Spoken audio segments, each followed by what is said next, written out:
degrees are available in a number of fields from ITT Technical Institute. You can find a program of study in your interest on the ITT website at itt-tech.edu. Coming up next on the pregame show, we'll have the scores from the Texas League yesterday.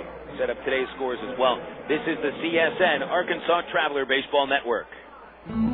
As an aircraft avionics technician, I repair just about any electronic component on the airplane. Jared Lampkin earned a Bachelor of Applied Science degree in Electronics Engineering Technology in 2003 and an Associate of Applied Science degree in 2002 from the ITT Technical Institute in Birmingham, Alabama. My bachelor's from ITT Tech is a really well-respected degree. The school has a lot of hands-on teaching, and it's a really nice atmosphere. At ITT Technical Institute, you can pursue skills that can be used to help you prepare for a new career or create opportunities in your current field. Call 1-800-ITT-TECH. That's 1-800-ITT-TECH, or visit us on the web at www.itt-tech.edu to investigate a campus nearest you.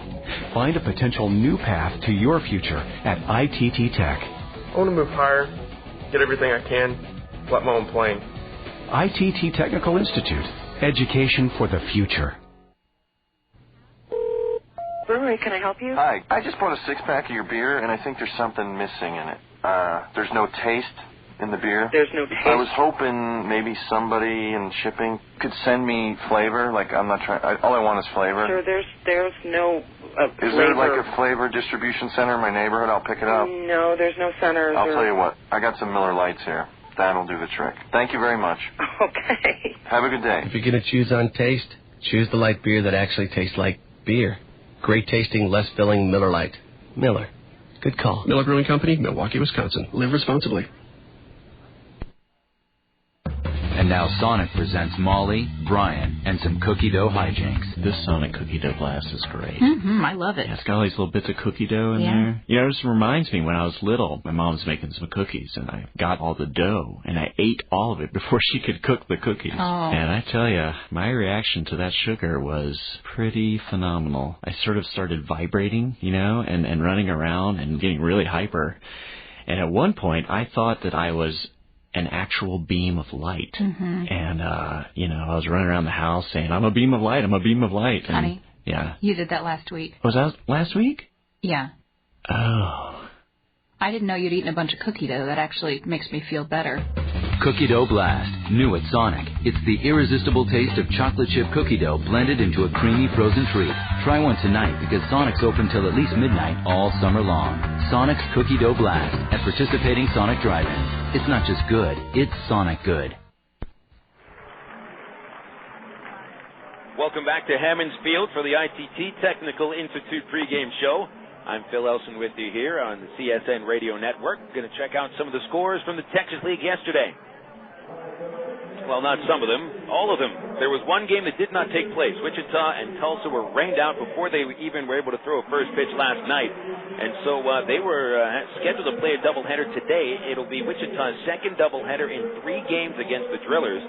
And then the Travs, who head out to Wichita after tonight's game here in Springfield, will be playing another doubleheader on Friday. So that'll be 3 twin bills for the Wranglers over 1 week, and certainly that can only aid the Travs when it comes to Friday night.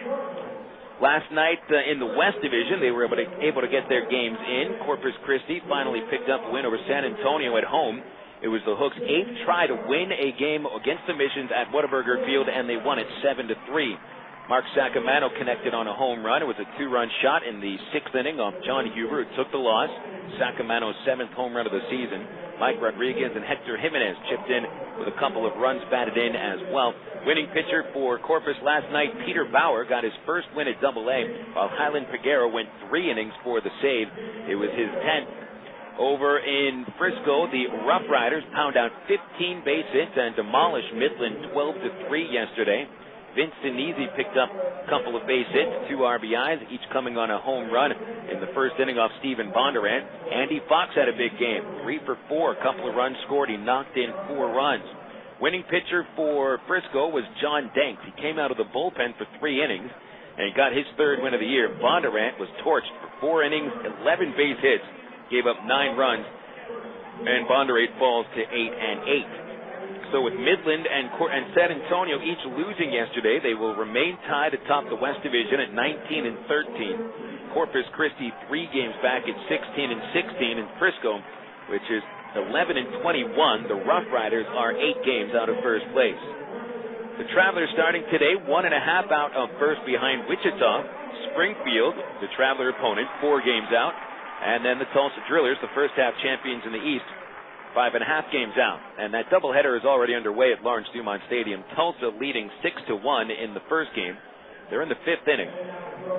Wichita started the game with a home run by Shane Costa in the bottom of the first to get ahead, but Sean Barker hit a home run in the second inning. And the Drillers are starting to run away with that ball game. But a note of interest from that game, the umpire crew chief, Chris Tiller, was smacked in the face by a foul ball. And he had to leave the game, apparently. And they're working with 2 umpires. And I understand there was a long delay while Tiller was tended to by the trainers. Don't know if he was taken to a hospital in Wichita or not. Tiller's been an umpire in the Texas League for the last 2 seasons. He's done a very good job, and being a crew chief certainly has all the respect of the people that he should have respect from when it comes to the players, the coaches, and the managers. So we certainly wish Chris Tiller a speedy recovery from any injuries that he has taken from taking that foul ball off his face. That's just always awful to hear about, especially when we saw Matt Clement get hit with that line drive yesterday in Tampa Bay. And, I mean, you saw it get replayed thousands of times, slow motion, all that kind of thing. At least Chris Tiller doesn't have to watch that in slow motion as Matt Clement has to do. We will be updating you on the rest of the games in the Texas League as Game 2 in Wichita featuring Zach Parker for the Drillers, still looking for his 10th win. Pat Hinkland is coming on in an emergency start for the Wranglers. Frisco and Midland, that game will start at 7 o'clock. They did not announce their starting pitchers in that ball game, and at 7:05 first pitch at Corpus Christi. The Hooks finishing off the series with the San Antonio Missions. Jason Hirsch, 8 and 8 for Corpus, and San Antonio did not announce their starting pitcher. We'll be giving you all the scores from the Texas League as we go throughout the broadcast today on the Southwest Airlines out-of-town scoreboard. We've had a few finals from the major leagues earlier today, so we'll have a pause, come back with the Big League scoreboard sponsored by Southwest Airlines. That'll be right after these words on CSN from Bale Honda. It has a legendary reputation for reliability, durability, and quality. It's been named to Car and Driver's 10 Best list 18 times. It was the first gasoline-powered production automobile to be certified as a low-emission vehicle in the U.S. And the best part is, it's used. Proof that how you start out in life is a good indication of how far you'll go. Honda certified used cars. See, it may be used, but it's still a Honda. Bale Honda, 13101 Chenal Parkway, Little Rock. When it comes to a full line of office products, the name is Settle Office Products, 4412 MacArthur Drive in North Little Rock. They've been in business on MacArthur Drive for 23 years. They give free delivery anywhere in Central Arkansas. They have office furniture, office supplies, scratch and dent furniture, and they're family owned and operated. Give them a call today at 758-1050 or see them on the website at www.settleofficepro.com. College isn't cheap. In fact, it can be downright expensive. But the Air Force has a way for you to get that college education. If you attend classes while on active duty, we'll pay up to 100% of your tuition. And you could have more than $35,000 for school waiting for you through the GI Bill. For more information, call 1-800-423-USAF or log on to airforce.com. This message brought to you by the U.S. Air Force and this station. Why do people statewide across the state of Arkansas like CSN? Here's Gary Coates, General Manager and owner of affiliate KBJT in Fordyce. Well, I like it because it's Arkansas-oriented. You know, the things that that CSN carries are always, from within the state, and for the most part, and it's a real big help to our broadcast schedule. CSN now in her 27th year.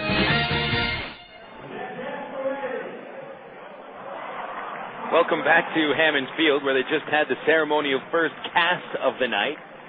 The Big Bass Pro Shops is the sponsor for today's ball game, and they sent one of their representatives out to the mound to not throw out a first pitch, but to cast a first fly. Might be a first ever in minor league baseball history, and Wouldn't you know, it happened here in Springfield, the birthplace of Bass Pro Shops. Phil Elson with you for the ITT Tech pregame show. We're going to run through the scores across the major leagues. There currently is a rain delay in Baltimore. Got that long line of storms. It's the same line of storms that blew through Springfield and blew through Little Rock yesterday. And blowing through Baltimore right now. And they're delayed with the Texas Rangers and Baltimore Orioles still waiting for the rains to stop so they can get their first pitch thrown. There were 5 final scores from earlier today. The Chicago White Sox blew a 5-0 lead that they took into the bottom of the 6th inning at Kansas City. The Royals able to tie it in the 8th inning. Mark Sweeney hit another home run. He had a couple of home runs in the ball game, including a game-tying home run in the 8th. And then the Royals win it in the 13th inning on a single by Emil Brown. Sean Camp was the winner. He's 1-2. Vizcaíno, the loser, is 4-5. 2 home runs for the White Sox by Jermaine Dye and Joe Creedy, but Sweeney's 2 home runs equaled that out for the Royals. And the White Sox fall to 65-35, and that gave them a little bit of worries in that they blew a 5-run lead going into the bottom of the 6th inning against the worst team in the American League. Another comeback win, this time in Oakland, where the A's were trailing by 2 in the bottom of the 9th inning. They tie it up on a Jason Kendall single, and then win it on a Marco Scudero RBI hit in the bottom of the 10th. A's beat the Cleveland Indians 5-4, with Houston Street going 2 innings for the win. David Brisky took the loss. Bobby Kielty homered for the A's, and Aaron Boone went deep for the Cleveland Indians. That win for Oakland pulls them within 4.5 of the Los Angeles Angels. The Trav affiliate is in first place in the American League West, but only by 4.5. And today, the Angels are in Toronto trying to get a little revenge after getting shut out yesterday 8-0. Boston defeated Tampa 4-1 today. The Devil Rays only win 1 time in that series, and it was Tim Wakefield picking up his 9th win. Kurt Schilling came on to face 2 batters for his 3rd save. Alex Cora went deep for Boston. Seth McClung was the losing pitcher for the Devil Rays. 2 finals in the National League. The Cubs have come from behind winner over the Giants. A 4-3 final score. Cubs scored a run on the 8th to tie it and won it in the 9th. Ryan Dempster was the winner. He's 5-3. Correja, the loser, 1-3. The Cubs took 4 of 5 games in the series from San Francisco. Arizona shuts out Milwaukee 3-0. The D-backs are out hit 8-5, but the Brewers commit 4 errors. Claudio Vargas won his 4th game in 5 decisions. He's 4-5 on the year now. Brian Bruni came on for the 9th inning, saved his 12th. Tomo Oka was the loser. He is 6-6. Currently in progress, the Angels leading Toronto 2-1. They're in the 3rd inning. Bartolo Colon on the mound for the Halos, and Vlad Guerrero hit his 19th home run. Yankees and Twins 0-0 there in the 3rd at the big stadium in the Bronx. Pirates and Marlins 0-0 in the bottom of the 1st inning. Zach Duke is on the mound for Pittsburgh. The young rookie left-hander has won his first 3 major league starts. Washington 1, Atlanta 0 as the Nationals are looking to tie the Braves for first place in the National League East. And all of the games will start later tonight. Houston hosting the Phillies. Roger Clemens will take on Vicente Padilla. It'll be the Mets at Colorado tonight. Zambrano for the Mets, Wright for the Rockies. Cardinals and the Padres tonight at Petco Field. Jason Marquis is on the mound for the Cardinals at 9-7. Jake Peavy will pitch for the Fathers. He's 8-4. Padres enter the game on an 8-game losing streak. Los Angeles Dodgers and the Cincinnati Reds at Dodger Stadium today. Ramon Ortiz on the mound for Cincinnati. And Jeff Weaver, who is the brother of last night's Travelers starting pitcher Jared, is taking the mound for the Dodgers today at a record of 8-8. 1 game later on in the American League, it's in Seattle, where the Mariners play host to Detroit at 9:05. Mike Marotte will pitch for the Tigers, and Jamie Moyer on the mound for the Mariners. We got the Travs and the Springfield Cardinals, with first pitch scheduled to be thrown in about 8 minutes. Let's pause right now for 10 seconds. We'll have our stations identify themselves here on CSN, which is the Creative Sports Radio Network, your home for Traveler Baseball.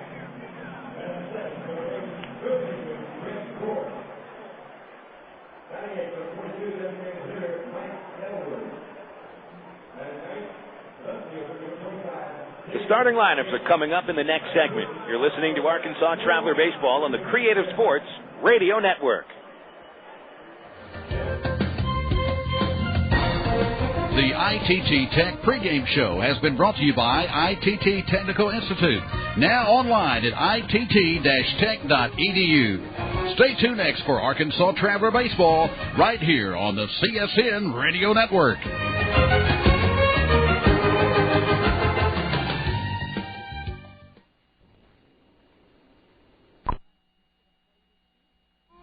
What do you think he's going to be when he grows up? A football player. Nah, a doctor.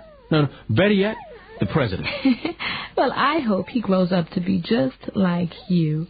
Except what? Except I hope he doesn't smoke. I know, baby. I promised to quit, but it's just, It's just that smoking around a baby increases the risk of SIDS. SIDS? Sudden infant death syndrome. You know, crib death. Wow. I didn't know that smoking could hurt our baby. Well, that's it then. I've got to quit. We've got to do everything we can to make sure this kid makes it to the White House. To reduce the chance of sudden infant death syndrome, remember, babies sleep safest on their backs. Always put your baby on his or her back to sleep, both at nighttime and nap time. For more information, call 1-800-505-CRIB. That's 1-800-505-CRIB. This message is from the Department of Health and Human Services and the Alpha Kappa Alpha sorority. I like some cookies. Potato chips. Candy. Ice cream. Brownies. Marshmallows. Cotton candy. Left to their own devices, children wouldn't always eat right. Chocolate donuts for breakfast.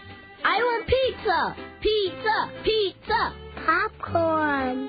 That's why they have you. French fries. And you have WIC. WIC provides nutrition information, healthcare referrals, even food to women, infants, children. It's confidential and free. To find out more about WIC, our nearest location, or if you qualify for our benefits, call 1-866-WIC-INFO. That's 1-866-WIC-INFO. Your child has you. Pepperoni pizza. And you have WIC. Brought to you by the National WIC Association and the Ad Council.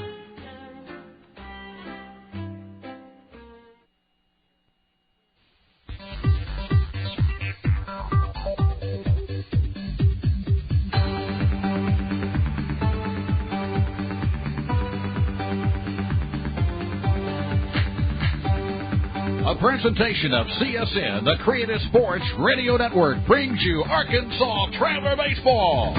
Today's game is brought to you by the ITT Technical Institute online at itt-tech.edu, by Coca-Cola, make it real, by Miller Lite, prevent taste loss with Miller Lite, by Allstate, you're in good hands with Allstate, and by the Sonic Drive-In.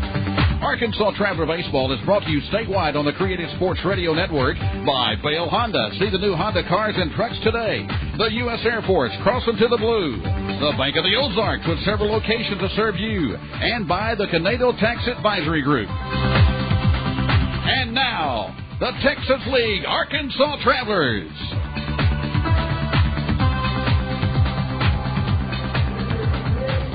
The Arkansas Travelers enter today's game 17-15 in the second half, good for second place, a game and a half behind the division-leading Wichita Wranglers.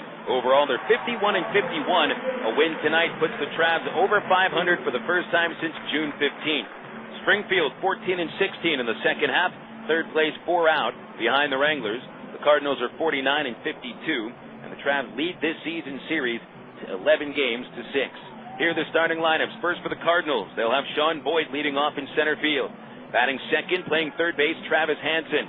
Hitting third, playing second base, Aaron Herr. The cleanup batter, the DH, Juan Diaz. Hitting fifth, the left fielder, Cody Harther. Batting sixth and playing first base, Gabe Johnson. Batting seventh, the shortstop, Brendan Ryan. Hitting eighth and catching, Dan Moylan. And batting ninth in right field, Kevin Estrada. The starting pitcher for the Wranglers today is Jeremy Cummings, a right-hander who is 28 years old. He stands 6'2", 215 pounds. This will be his 10th appearance with the Cardinals. His record 4-3 with a .445 earned run average. The Travelers lineup has Reggie Willits at the top of the order. He's in center today. Batting second at shortstop, Erick Aybar. Hitting third and at second base, Howie Kendrick. Cleaning up and catching, the league's leading home run hitter with 19 on the season, Mike Napoli. Batting fifth, playing right field, Tommy Murphy. The Travelers' sixth hitter is at first base, Kendrys Morales. Batting seventh at third base, Greg Porter. The designated hitter bats eighth, Mike Elward. And batting ninth in left field, David Gates. Stephen Shell on the mound today for the Travs. He's 6'5", 190 pounds, 22 years old, making his 21st start of the season to lead all Traveler pitchers. 7 wins, 7 losses with a .440 ERA. when these pitchers have matched up against the opponent. In fact, Shell still looking for his first decision against the Cardinals. He's pitched against Springfield 3 times this year. No decisions with a 5.19 ERA. Good note is, however, is that although Shell has no decisions, and that means no wins or no losses, of course, against Springfield, the Travs have won all 3 games that he has pitched against Springfield. Cummings, who started the season at AAA Memphis, is only making his second appearance against the Travs. He also got a no decision. He pitched against Arkansas back on June the 11th at Ravinder Field. Travs won the game 4-3, and Cummings took on Stephen Shell in that ball game. Cummings put up good numbers in that game, limited the Travs to only 2 earned runs over 6 innings on 6 base hits.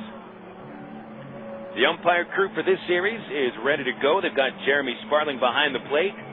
Joe Maiden is the third base umpire. Delphine Colon, the crew chief, will be calling outs at first base. And this is not the last game the Travs play in Springfield this year. They'll close the season with a 4-game set at Hammonds Field, which will end on September the 2nd. And the next stop for the Travs on this road trip is Wichita's Lawrence Dumont Stadium, which, as we've been told, is anywhere from 3 hours to 5 hours away, depending on which country road you take out to Wichita. So it's the first time that this franchise is going to be making the drive from Springfield to Wichita, and so Buzz has his work cut out for him today when he gets in now the green bus is back. The beautiful green luxury liner is back to take the Travs. And certainly some of the guys will be happy about that. So they'll be heading out right after this ball game to Wichita. And tomorrow a 7:05 first pitch against the Wichita Wranglers. There go the Springfield Cardinals out to their positions. And their Little League Field of Dreams team waiting for them. They'll have the national anthem coming up next. We will have a 2-minute break. When we come back, we have the first pitch as the Travs battle the Springfield Cardinals, right here on the CSN Arkansas Traveler Baseball Network. He joined the Air Force in 1964 and served in Vietnam. He commanded forces in the far corners of the globe. Rising through the ranks, he served as a 3-star general at the Pentagon. You'd think 30 years of distinguished service would be plenty. But if you're Norman G. Leasing, Lieutenant General, retired United States Air Force, that's just the beginning. Today, he's pursuing a new career as Walmart's Vice President of National Government Relations. Norm's journey took him near and far, through Asia, Scandinavia, Europe, the Middle East, and Webster University, where he earned a master's degree that served him well in his career.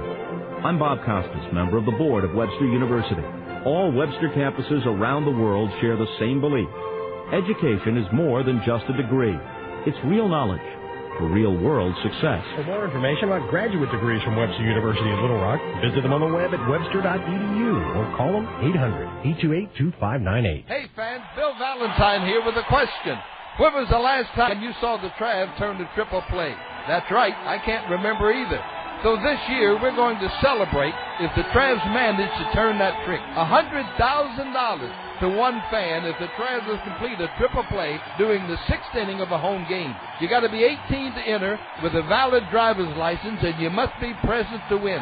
It's a Travelers' $100,000 triple play giveaway all season long here at Ravinder Field. The fire and desire of Miss Reba McIntyre. I got to cover the originality to inspire. Like the taste of Dr. Pepper, the taste of originality, salute individuality, and give time for personality. Real, do what you do. Feel nothing better, Dr. Pepper.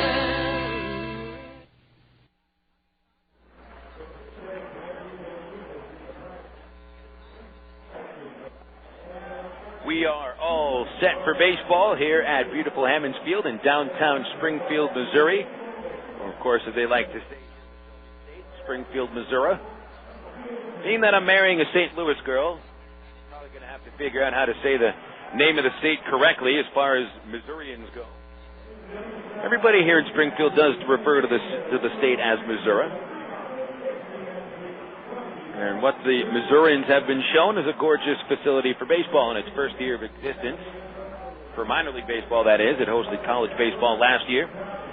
Hammonds Field, seems to be a little bit in favor of the hitters, although a lot of it has to do as to which way the wind is blowing. The wind today seems to be coming in from left field a little bit. They have Texas League flags up on the scoreboard past the left center field wall, and they're fluttering in the breeze in towards second base. It's 315 feet from home plate to the left field corner, 400 feet to dead center, 330 to the right field corner. Although the power alleys are not marked, it's about 375 to 380 in the left field fence, and the Cardinal pen in the right field corner in foul territory. It is possible to rob a home run here at Springfield's ballpark, as the fence only measures about 8 feet all the way around. The shadows coming from the third base side have already taken over most of the infield. There's just a very small sliver of dirt in the hole at second base that is still in the sun. Jeremy Cummings has completed his warm-ups in the shadows, and the catcher Dan Moylan has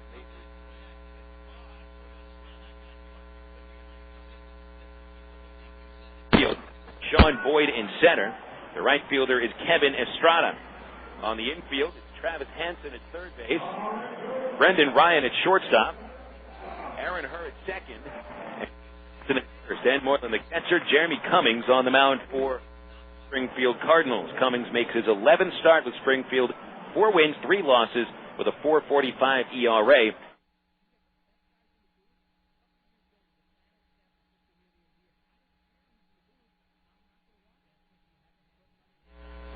And as usual,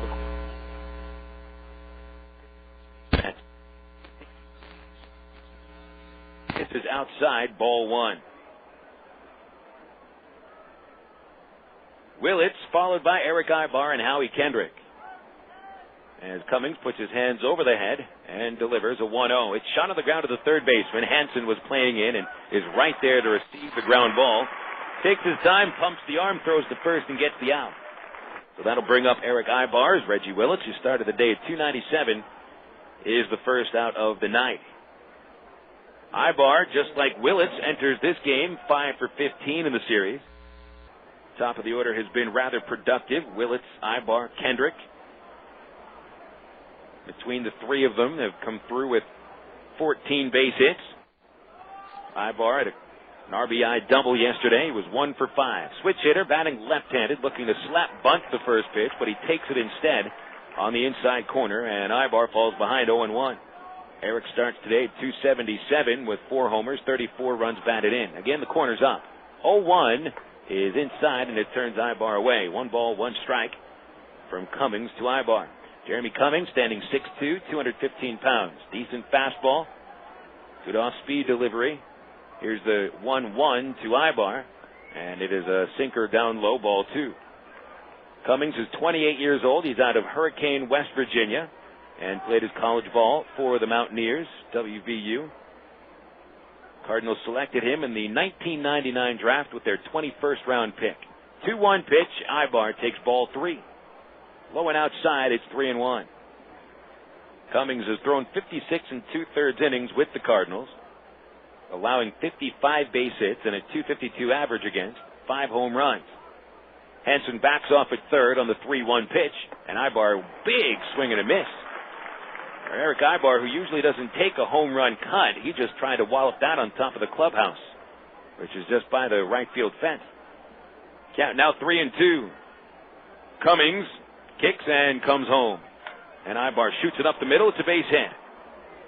Nice swing and a pitch at his knees. It was over the inside half of the plate, and Aybar smacks it just past the right side of second base for a 1-out single. For Aybar, his team leading 107th base hit. Starts today 1 base hit ahead of Tommy Murphy. And Greg Porter is one of 4 travelers with 100 base hits. Porter at 103. Reggie Willits has recorded 102, and Aybar at the top of the heap. Howie Kendrick stepping in. 341 average in his 9-game stint with Arkansas. Toss over to first by Cummings, and Aybar is back in. The Cardinals are very mindful of the base running by the Tramps, specifically stolen bases, because Arkansas has reeled off 9 steals without having a man caught in the 3 games of the series. And Aybar is on the run. The pitch is a strike. The throw is on the money, and he is safe. Aybar gets a good break, and he just beats the throw, going head first into second for his 30th steal of the year. Aybar now one of 3 Texas League players with 30 or more steals. He ranks 3rd in the league. He is now 5 behind Corpus Christi's Josh Anderson, and that's the 10th stolen base of this 4-game series. The count is 0-1 on Kendrick. He's knocked in 3 runs during this series. Has a chance for another here. Cummings kicks and comes home, and Kendrick takes it. It's a little inside. 1-1. Howie last night, a couple of doubles and 5 at-bats. He is 4 for 15 in the series. 7 runs batted in his 9 games at Double-A. Left side of the infield plays deep. Here's a kick and a fake throw to second base. Aybar wasn't that far away from the back. And the Springfield second baseman, Aaron Herr, a little late in getting over there.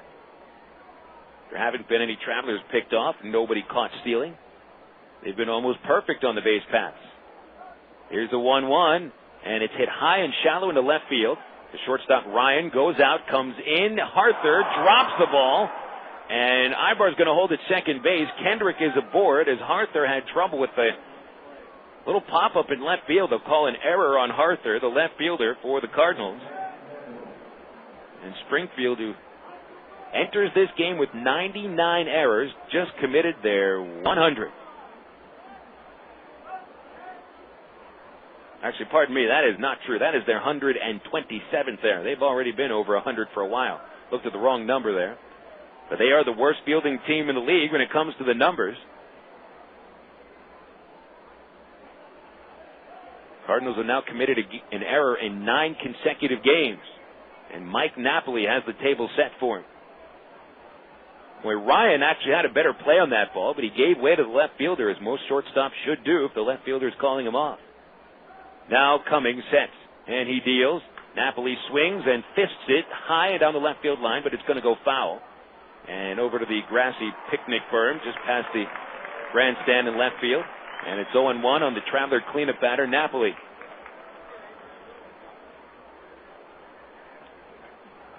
Napoli, who last night ended a hitless streak at 20 at-bats, he ended it with his league-leading 19th home run, an opposite field shot that sailed over the right field fence. To the stretch, Cummings. He'll turn and fake the throw to second base. Aybar was, again, not that far away from it. Well, the Travs have seemingly put a kind of a hoodoo on the Cardinal pitching staff. They've gotten into their heads with his running game.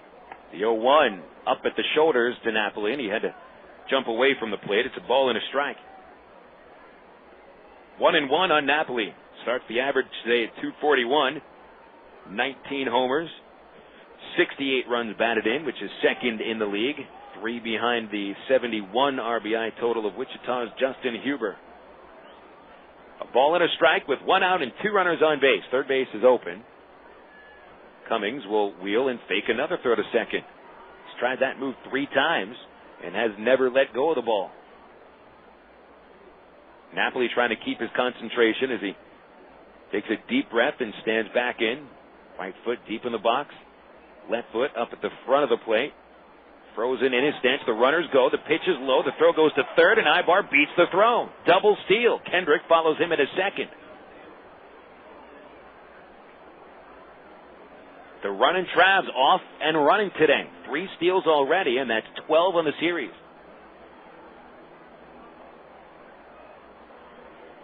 So Aybar steals his way to third, now with 31 stolen bases on the year. And Mike Napoli could make it a 1-0 ball game with a fly ball. Could make it 2-0 with a base hit. Here's the 2-1 pitch. Ball 3 on an off-speed pitch outside.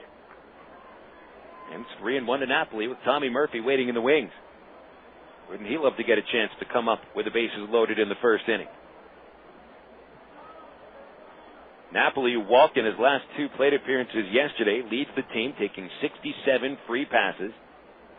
They play him deep up the middle on a 3-1 count. The pitch, he walked him, a ball in the dirt, and it was blocked by Moylan as he goes down to the right knee. And He's had the bases loaded now with one away for Tommy Murphy.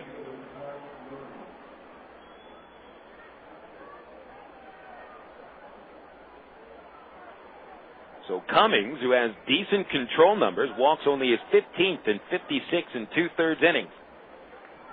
And the bases juiced for Tommy Murphy. He will bat from the left side. And Cummings asking his catcher, Dan Moylan, to walk out. And they will figure out their signs and how to pitch to Murphy here in a situation that certainly leans in the Traveler favor. Murphy has hit pretty well with the bases loaded in previous years. This season, he is 0 for 6 with the bases juiced. Here comes a pitch, and he fouls it off. It's strike one as it almost took out one of the bat boys up against the Cardinal dugout.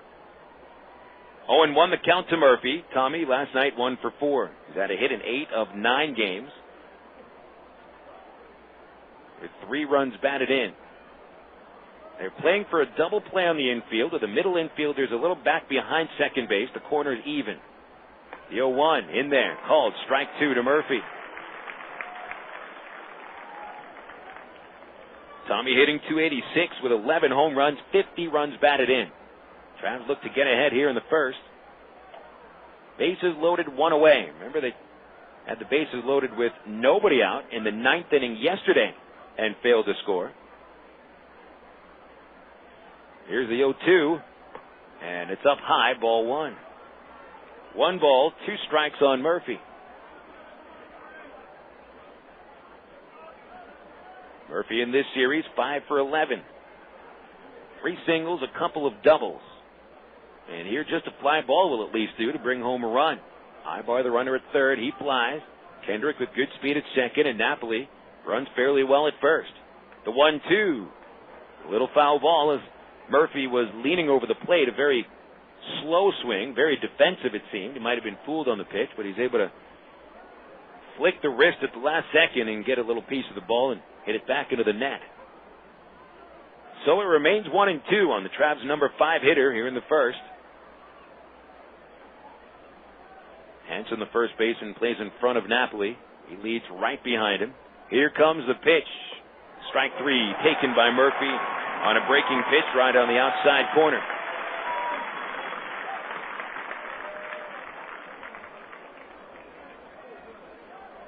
So Cummings gets a big strikeout. That's his 45th since joining Springfield. He'd struck out 12 in 14 innings at Memphis before demotion. Kendrys Morales is now the batter. He had the game-winning RBI yesterday with a 7th inning 2-out single. And he will bat left-handed. Here's a pitch, and he chops it foul off the plate, bounces right back up and hits him while he's in the box. Strike 1 to Kendrys. Morales went into yesterday's game 0 for 21 against the Cardinals.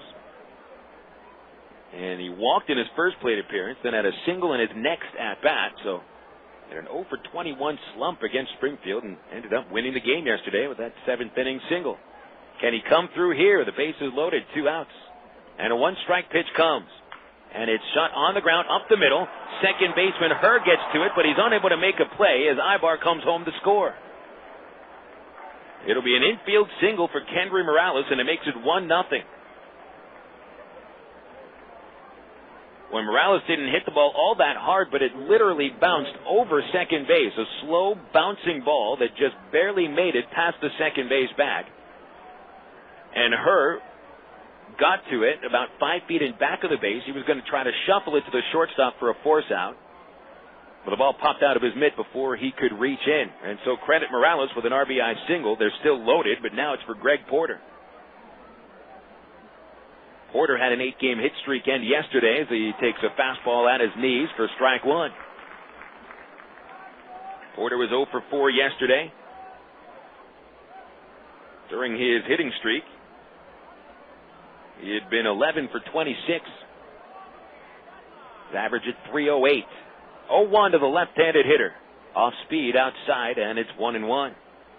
This will be an unearned run charged to Cummings due to the drop fly ball by the left fielder Harther, which allowed Kendrick to reach base. And that opens the gate for a possible big inning. The 1-1.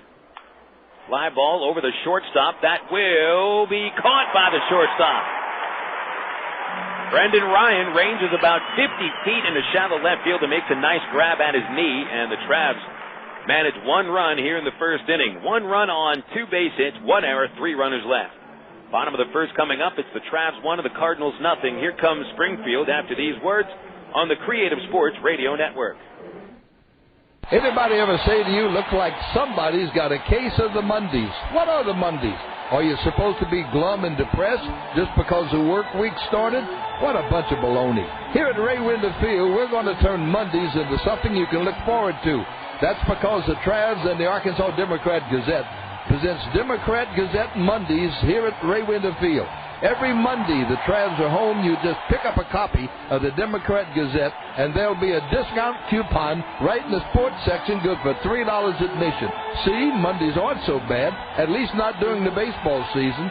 So the next time someone tells you about a bad case of the Mondays, grab 2 quarters, get the Democrat-Gazette, and show them that the Mondays are a good thing to get. It's a $3 coupon every Monday, brought to you by the Travs and the Arkansas Democrat-Gazette. It's time for a reintroduction to one of your close friends. A friend who supported you through many a spring or summer night over the years, and you never have to go searching for him. He's always in the same spot along the third base line. Baseball fans, reintroducing the Ray Winder Field Bleachers. The Bleachers are the place to gather with your other friends to catch exciting Arkansas Travelers baseball. And at just $6 a ticket, there's no place friendlier. Call the Travs at 664-1555 or visit Travs.com.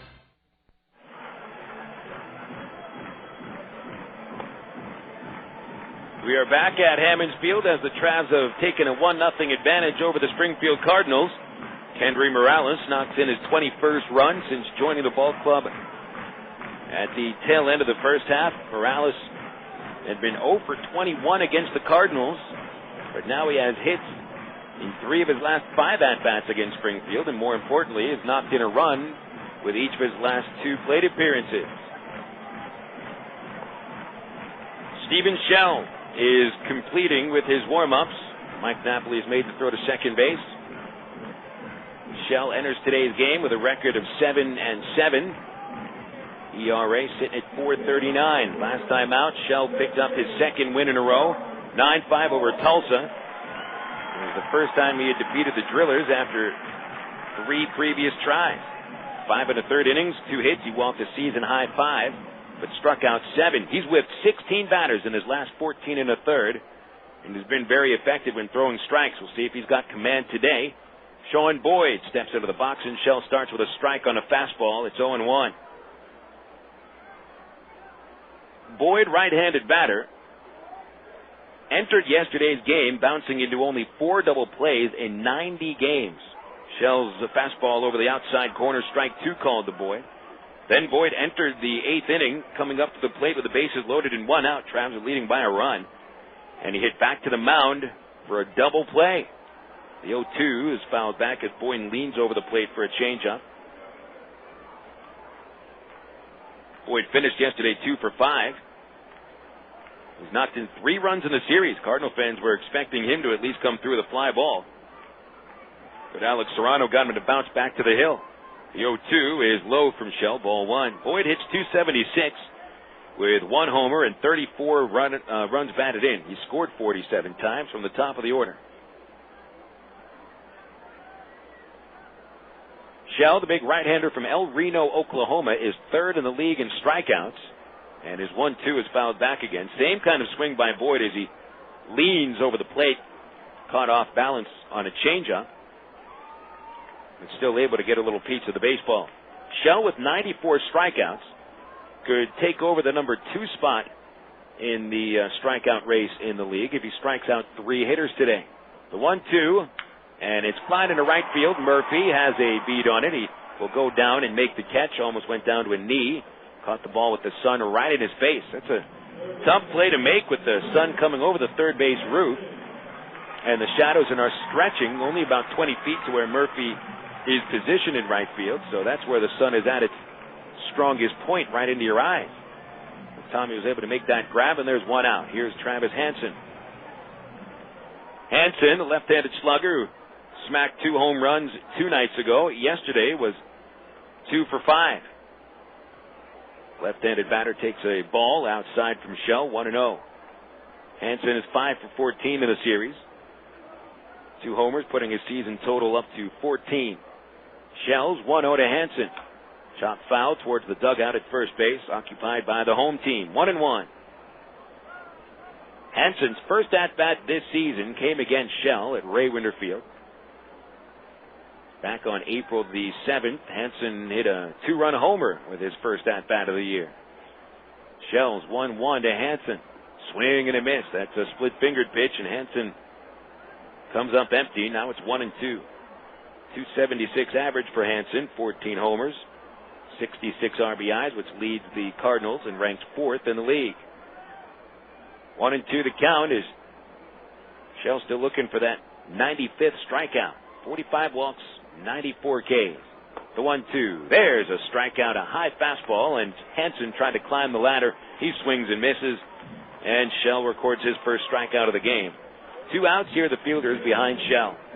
David Gates is in left field, Reggie Willits in center, and Tommy Murphy is the traveler right fielder today. On the infield, it's Greg Porter at third, Erick Aybar at short, Howie Kendrick at second, Kendrys Morales at first, and catching is Napoli. Shell 4.40 ERA, allowing a 2.79 batting average against. 16 home runs, which at one point led the league in home runs allowed. But Steven has only allowed 1 home run in his last 5 starts and hasn't given up a shot in his last 3 outings. Here's Aaron Herr. Right-handed batter takes outside ball 1. Herr homered yesterday off of Jared Weaver in the first inning. Had an RBI single as well as he smacks one foul over the right field roof, and it's 1-1. Herr is at 294 with the average 14 homers, which is a new career high. 54 runs batted in, but he turns it up a notch when it comes to the Travs. He hits .415 against Arkansas pitchers in 13 games. Shell stays on the mound with Herr out of the batter's box. Now back in there. And the 1-1, swing and a miss. He went to the curveball. And it's 1-2. You know about Shell's fastball? Low 90s, mid 90s. A little bit of movement on it. He's been able to keep it low in the strike zone these days. And as Tom Gamboa says, get a downward tilt to it. Here's the 1-2 pitch. The change up, and there's a check swing by Herr. The appeal at first. Strike 3, said first base umpire Delphine Colon. So Steven Shell strikes out 2 batters here in the first inning. He sets them down 1-2-3. The first inning's been in big trouble for Steven Shell, but not in his last 3 starts. Down they go in order. That sends us into the second inning. Travs 1, Cardinals nothing. Now these words on CSN from Bale Honda. It has a legendary reputation for reliability, durability, and quality. It's been named to Car and Driver's 10 Best list 18 times. It was the first gasoline-powered production automobile to be certified as a low-emission vehicle in the U.S. And the best part is, it's used. Proof that how you start out in life is a good indication of how far you'll go. Honda certified used cars. See, it may be used, but it's still a Honda. Vale Honda, 13101 Chenal Parkway, Little Rock. When it comes to a full line of office products, the name is Settle Office Products, 4412 MacArthur Drive in North Little Rock. They've been in business on MacArthur Drive for 23 years.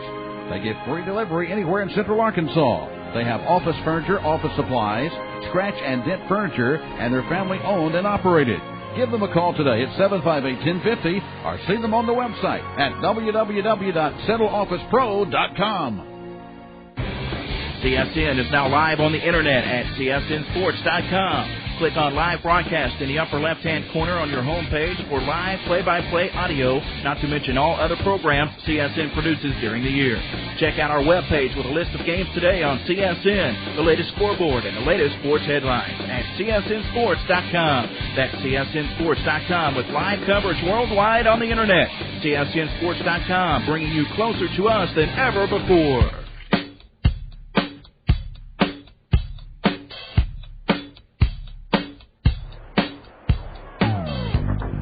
Start Starting off the second inning for the Arkansas Travelers is the number 8 hitter Mike Elward, who's homered in his last 2 games.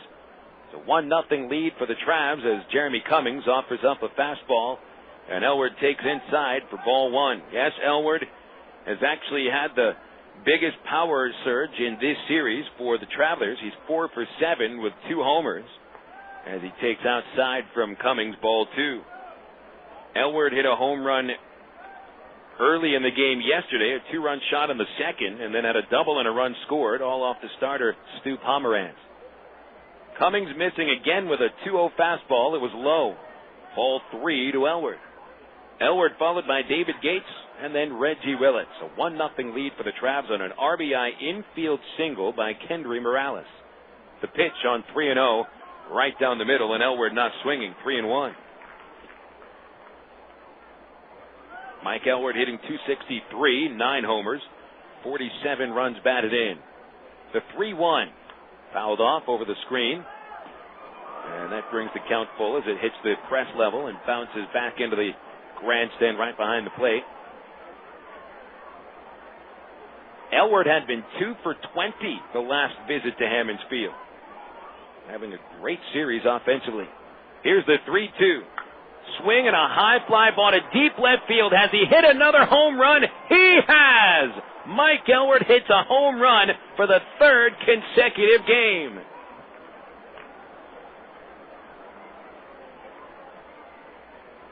And it's a leadoff home run here in the second inning, making the score 2-0.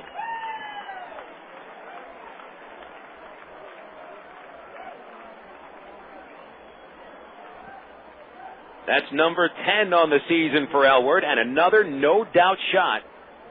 The ball sailed just to the left of the scoreboard, over a walkway, which is provided for fans to walk around the park, and it sailed down to the cement factory just past the outfield fence. Wow, what a shot by Elward. Now it's David Gates who'll take a strike on the first pitch, and it's 0-1. Elward now 5 for 8 in the series with 3 homers and 5 runs batted in. 0-1 to Gates, high and tight, 1-1. Gates is playing his first game since Sunday. He was 1 for 3 in the opening game of this series. Posted an RBI double. The 1-1, chopped to the shortstop. 2 bounces, backhanded by Ryan, and he flips across, retiring Gates. 1 gone in the second inning and 1 run in. It's 9 batters faced by Cummings. He allows 3 hits, 1 walk, 2 runs, and he struck out 1 hitter.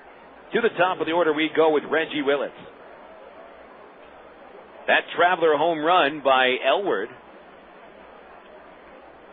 is the 5th home run of this series hit by the Travelers, and the 3rd by Elward. The other 2 were hit by Mike Napoli and Brent Del Chiaro. But it's been more than just this series that the Travs have put up a power surge. It's been the last 2 weeks. Willits takes the first pitch outside, ball 1.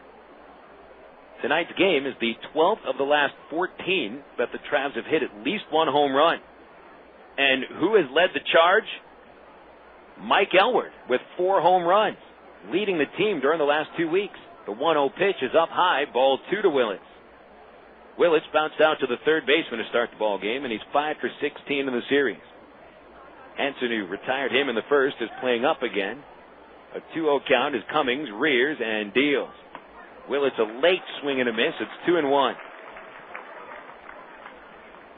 During these last 2 weeks, the Travs have hit 18 home runs now. That's 18 homers in 14 games.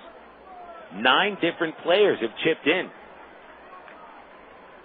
The 2-1 on the way, and Willits takes a strike with a fastball right down the middle, 2-2. 9 players to hit a home run over 14 games. That is a lot of help from a lot of players. It even includes one player who isn't here anymore, Alberto Callaspo. It includes the 2 players that helped replace Callaspo and Howie Kendrick and Ivan Reyes. 2-2, strike 3, taken by Willits. It was a changeup that dropped on the outside corner. Cummings records his second strikeout of the ball game, and there's 2 outs in the inning. Here comes Erick Aybar, who scored the Travs' first run. when he singled in the first, then stole his way to third and came home on the infield single by Morales. Aybar stands in left-handed, 2 outs, bases empty. 2-0 is the score. The Travs in front. And a pitch for a strike on the outside corner, thrown by Jeremy Cummings.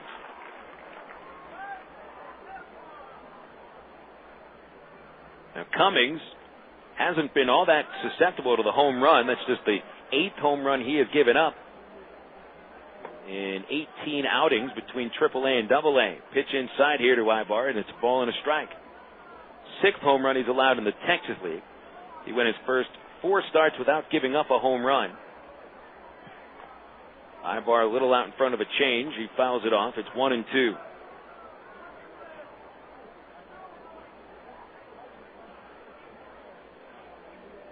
Aybar looking to start something here with 2 outs.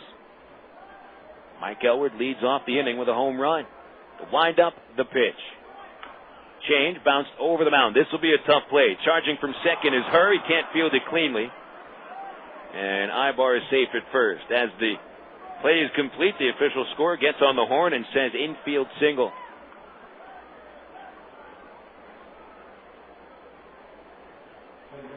So Aybar is 2 for 2 now. And the Travs have already recorded 2 infield hits.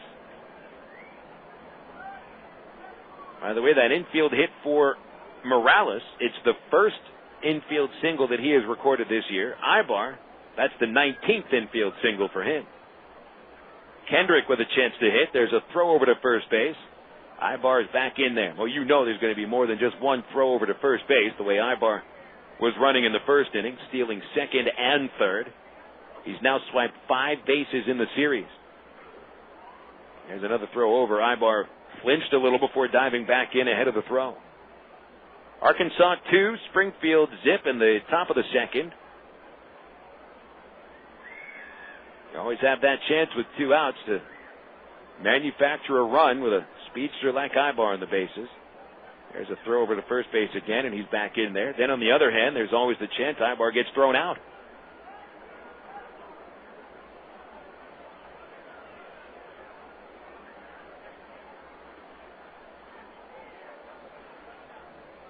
There he goes. The pitch is taken outside. The throw to second goes into center field. Getting up Aybar, he heads to third base with no play. His 3rd steal in 2 innings. And an error charged on Dan Moylan, giving Aybar third base. Boy, Erick Aybar is the running man today. Might as well call him Arnold Schwarzenegger. Stealing second and third of the first. Now steals second and takes third on a throwing error. The count is 1 ball, no strikes on Kendrick. To the stretch Cummings. He deals. Kendrick rounds to shortstop. It's Ryan fielding it. He'll flip onto first base, and that ends the inning. Travs start this inning on a homer by Mike Elward, and they end up stranding Aybar at third. There were 2 base hits, 1 error, 1 left. 2-0 Arkansas. Heading into the bottom of the second, this is the CSN Arkansas Traveler Baseball Network. Get your card. I never wanted a Coke so bad in my life. Like the time I went in a shop till you drop a sign with my girlfriend. So there I am, pinballing from store to store across the vast expanse of this mega mall, forced to give my opinion on her clothing choices, which she promptly ignored. I think it was from all the, yeah, that looks great, honey, but I was parched. Only one thing was going to unparch me, a Coke. I would have cried, but I couldn't spare the fluid. So next time I go shopping, it'll be online. Coca-Cola. Make it real. You are witnessing some intense pain here, folks. Throbbing muscles, swollen joints. This is pure torture. We're talking total body suffering. Not even the internal organs are... Bob, the game hasn't started yet. Game? I'm talking about me. Don't let orthopedic discomfort interrupt your life. Learn to manage it with Baptist Health in Ortho, Arkansas, the state's leaders in orthopedic medicine. To reach a specialist or for more information, call Baptist Health Healthline at 227-8478 and get back in the game. Ooh, I can feel that hit up here. Hey fans, it's easy to get discount tickets to Travs games all year thanks to Ready Ice. Arkansas's #1 ice company, Ready Ice presents Ready Ice Wednesdays at Rain-Winder Field. Just pick up a discount coupon for any Wednesday Travs home game anywhere Ready Ice is sold, like most Shell and Exxon gas stations. Bring the coupons to the Travs box office for $3 general admission tickets to any Wednesday home game. That's Ruddy Ice Wednesdays at Ray Winter Field all season long. Thanks to Arkansas's #1 ice company, Ruddy Ice.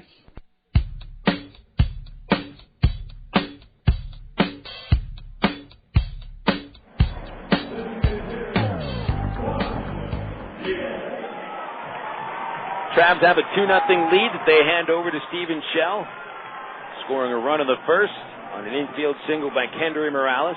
Mike Elward's leadoff home run in the second makes it 2-0. And Shell, who sent down the Cardinals in order in the first, starts with a cleanup batter, Juan Diaz. Diaz, El Gigante, stepping in, 6'3", 260 pounds of power. Shell's first pitch lined over for right field, and that'll fall over the head of Tommy Murphy. He has to play it off the fence. He'll hold Diaz to a single. That's what happens with Diaz. He just does not run well enough to get any kind of an extra base hit that isn't off the fence. And this one did go up against the fence. He still couldn't get an extra base hit. Plus, Tommy Murphy played it very well. You don't get many weird bounces off the outfield fence in Springfield unless you go to right center where there's a gate that opens towards the clubhouse building, but that bounced off the padded fence, and Murphy played it perfectly. So a leadoff single for Juan Diaz.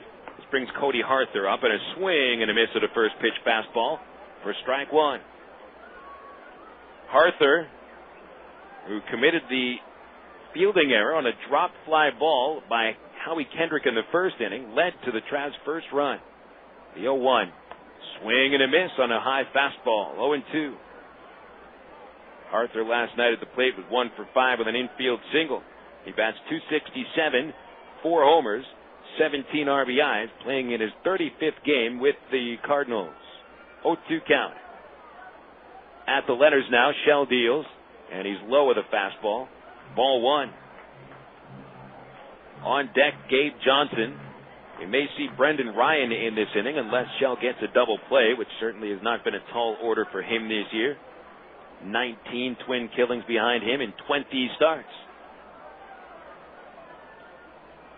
Many of those double plays coming off of Springfield bats.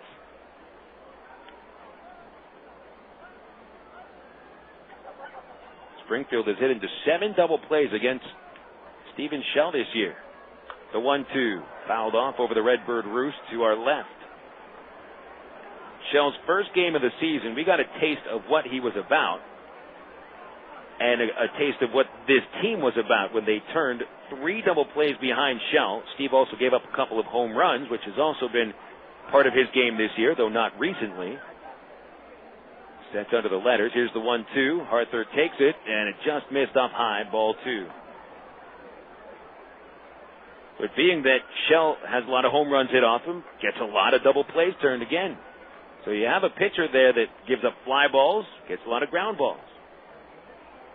Another 2-2 to Arthur. A swing and a tip. It's held on at the plate by Napoli. Strike 3. That's number 3 for Stephen Shell. So now he has second place all to himself on the strikeout list with 97. The league leader in strikeouts is Jason Hirsch. And he's pitching for Corpus Christi tonight. He starts 17 strikeouts ahead of Shell. Be a tall order for Shell to win the strikeout race this year with Hirsch that far ahead of him, but it could happen. Shell's had a few games recently where he has just been dominating when it comes to his strikeout rate. Here's a first pitch chopped to short by Johnson. It goes past Erick Aybar, rolled up his glove. And it goes into left field. They'll call it a base hit, but Aybar will tell you he should have made the play. Ball hit fairly hard by Johnson. Aybar took 2 steps to his right, trying to backhand the ball, and the ball just bounced over the tip of his glove. So it is not an error. It is a base hit for Gabe Johnson. The second of the inning for the Cardinals. They have 2 runners on base for the number 7 hitter, Brendan Ryan.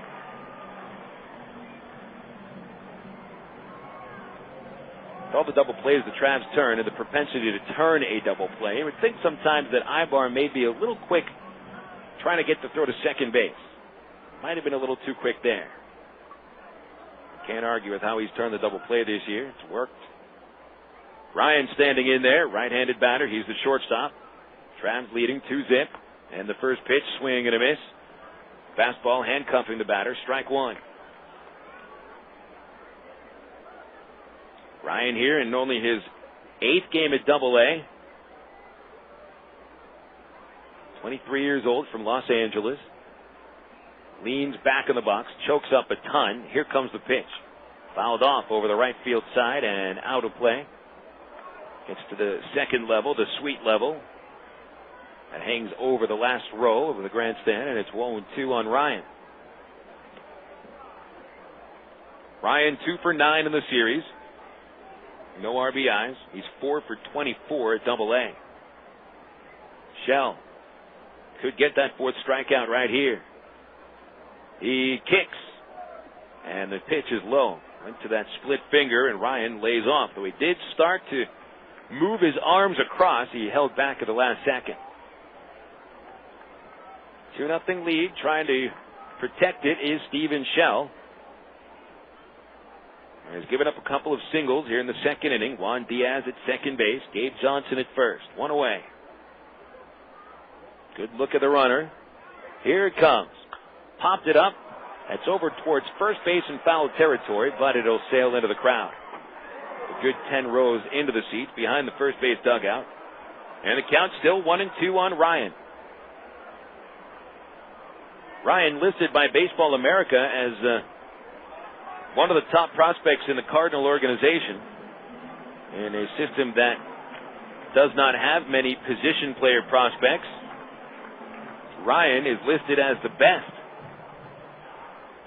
St. Louis's first 6 top prospects are all right-handed pitchers, and that includes Chris Lambert, who picked up the win for the Cardinals on Monday, and yesterday's Cardinal pitcher Stu Pomeranz.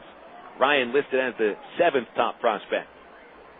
Shell steps off the rubber.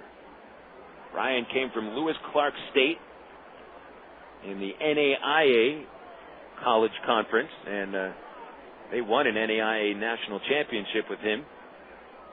Now Shell ready. Here comes the 1-2, and he goes to that split finger again, and it is low. It's a 2-2 count on Brendan Ryan.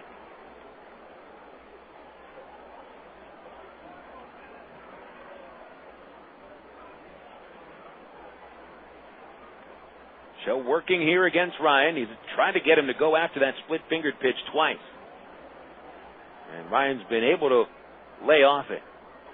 Another pitch. Chop to third. Porter plays it clean. He throws to second. Kendrick holds onto the ball as Johnson comes barreling into him. They'll only get the out at second base.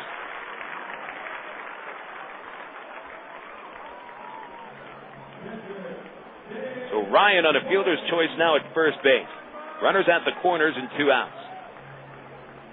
Ryan runs well enough to be able to beat that relay. Plus, Kendrick had Johnson barreling right into him. He might not have been able to get off a good throw, and therefore no reason risking it.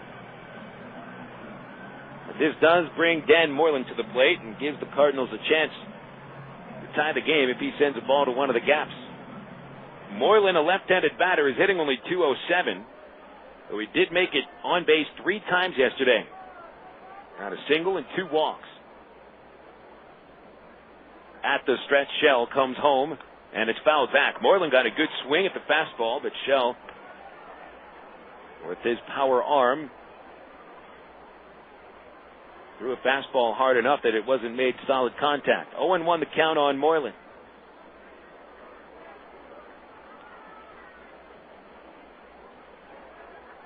Seven RBIs in 39 games for Moreland. The 0-1 in there, called strike on the inside corner as Shell not only threw the fastball on the inside corner, but it was up at the letters. And that is a tough pitch for anybody to hit. Up around 93 miles per hour. Shell ahead 0-2. Here he comes to the plate. And it's grounded back to the mound. Shell has played it. He'll flip onto first base, and that ends the inning. No runs for Springfield in the second. 2 base hits, 2 runners left. Heading into the top of the third, it's the Travs 2 and the Cardinals nothing. This is the CSN Arkansas Traveler Baseball Network. Perfect snack to go.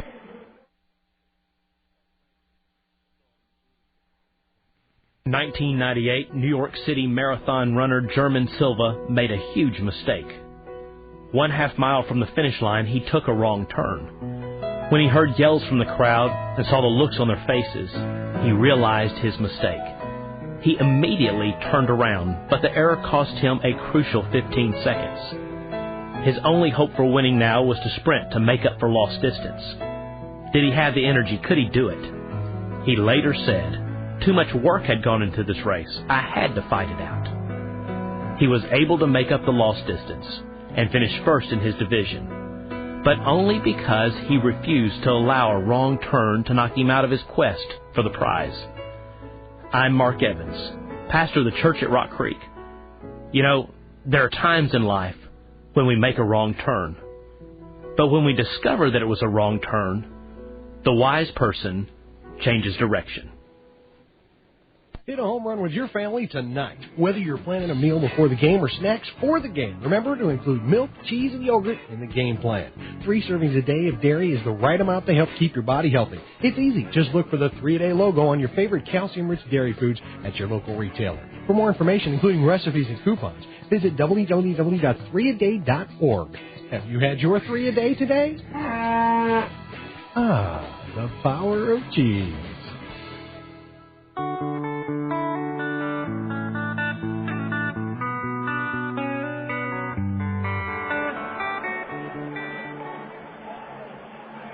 It's the Travelers 2 and the Cardinals nothing as we kick off the top of the 3rd inning at Hammons Field. The sun continues to set over the third base seats and producing a heavy glare off of the clubhouse building just past right field and also off one of the building's roofs that's less than a half mile away over the right field fence. Gorgeous night for baseball, and the wind has shifted a little bit. It's now blowing in from right field rather than left. A little change in the direction of the wind. Mike Napoli leads off the 3rd. Jeremy Cummings delivers low. He walked Napoli in the 1st inning to load the bases. Eventually the Travs got 1 run on an infield hit by Kendrys Morales. Napoli trying to hold back on a curve. He does hold back, and it was low and outside. 2 balls, no strikes. Tommy Murphy's on deck, then it'll be Morales. The walk Napoli took is the 3rd consecutive base on balls he's taken. Going back to last night, his 68th walk on the year. The 2-0 pitch, right down the middle, just over the knees, 2-1. So Napoli, even though he's hitting at .241, his on-base percentage is 139 points higher. The 2-1 pitch, ball 3. Up around the shoulders and a little bit inside. 3 balls, 1 strike on Napoli. I tell you, Cummings pitching carefully to him. He winds, he throws. Napoli walks again, takes a slider outside. 69th walk on the season for Napoli, his 4th of this series. And with Tommy Murphy coming up to the plate, we'll pause 10 seconds for station ID. This is the Creative Sports Radio Network, your home for Traveler Baseball.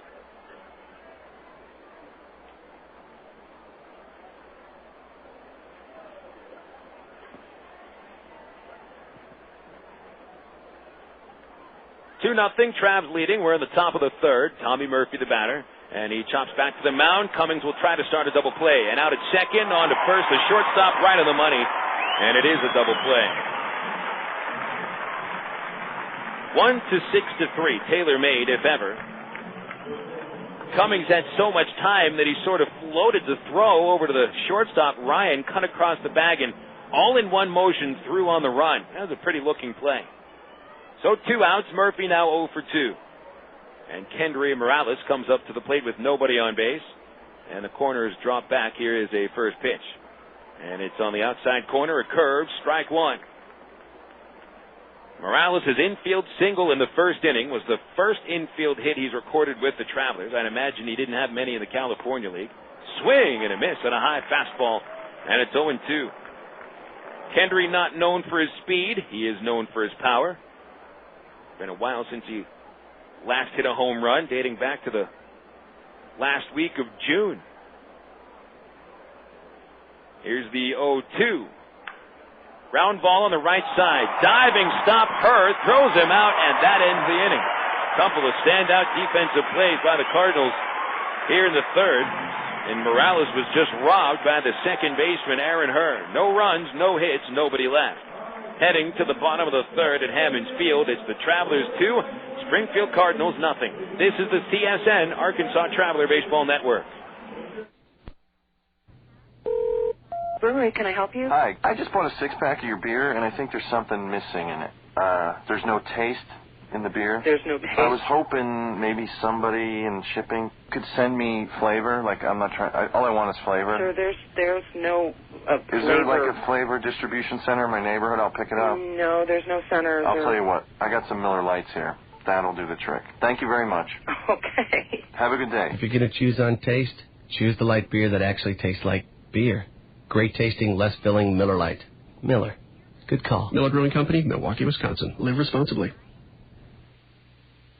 Ed and I sell soft drinks at ball games, and he first told me about BC Powder. We carry big trays of drinks up and down the stadium steps. Man, it's a killer. And with a backache, that tray feels heavier and heavier. And the stairs are tough on your knees. One night I was dragging, and the game wasn't half over. I told Brian he needed a BC to stop the pain fast, because it goes to work quick. BC stopped the pain, got me right back to work. BC goes down easy with a soft drink, but don't tell the boss, okay? BC, pain relief at the speed of powder. Use as directed. Hey, imagine the following. You and the family are sitting at Ray Winder Field, top of the sixth inning. Tulsa has 2 on, nobody out. A line drive to the shortstop, diving catch, tags the runner, throws to second. Hey, it's an amazing triple play. You just won $100,000. That's right. If the Travelers turn a triple play in the sixth inning of a home game this year, one fan wins $100,000 grand. Travs triple play contest all season long. 18 and older with a valid driver's license must be present to win.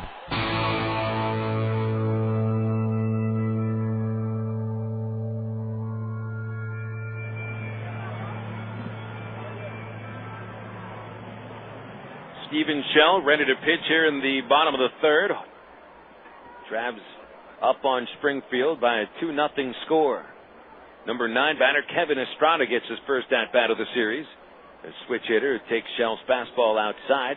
Estrada did enter the game yesterday in the 8th inning as a pinch runner at second base and never scored. He was stranded at third. As he pops up, shallow left, Gates is coming in, can of corn, and he makes the catch. Gates reached up for that ball a little late. Almost looked as if he snapped at the baseball. 1 gone. Steven Shell has faced 9 hitters now. He's struck out 3 of them, allowed just 2 hits, no walks.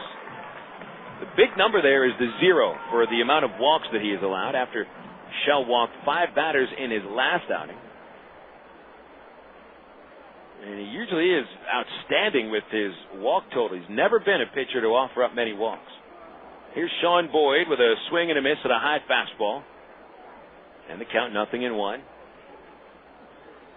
Shell's walk total is 45 this year in 117 innings. The 0-1 pitch. Swing and a miss. Strike 2. There's that split finger.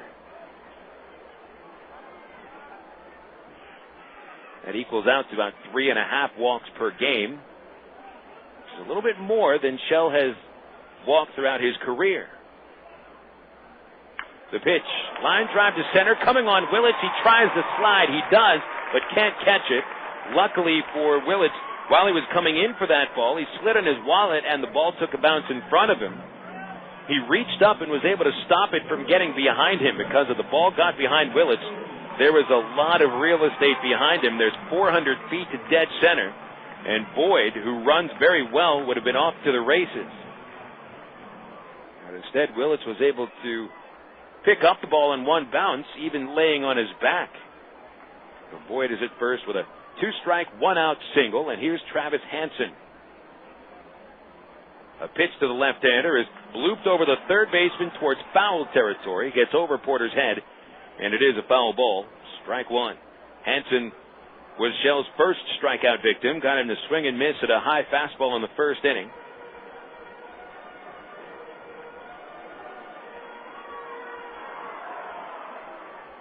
These two have engaged in quite a few battles this year.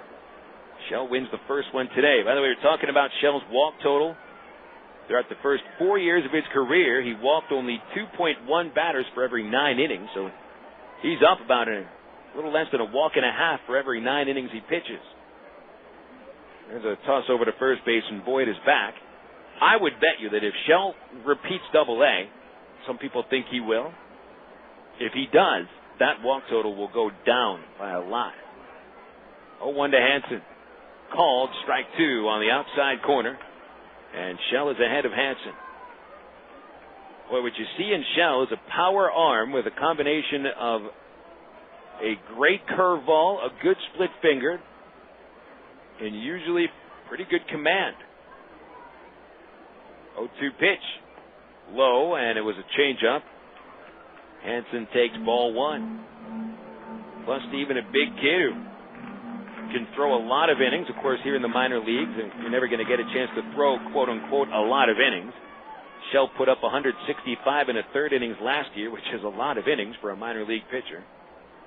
Toss over to first, diving back is Boyd. He's safe. Cardinals not a base-stealing team. 51 steals on the year.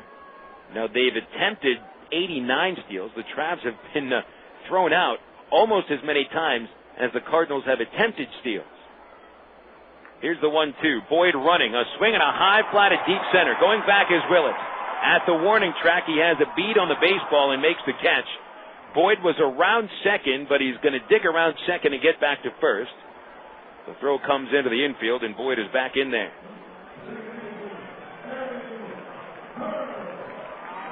Well, Hansen gives the ball a ride, about 395 feet, 5 feet short. 2 outs here in the third. Here's Aaron Herr.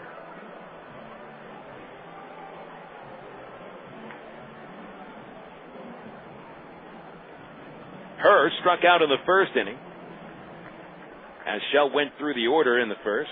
Gave a couple of hits in the second and left them on. He and the Travs lead 2-0 as Herr stands in there. Right-handed batter. And there's a throw over to first base. Boyd dives back in again. Boyd 8 steals. Caught 6 times.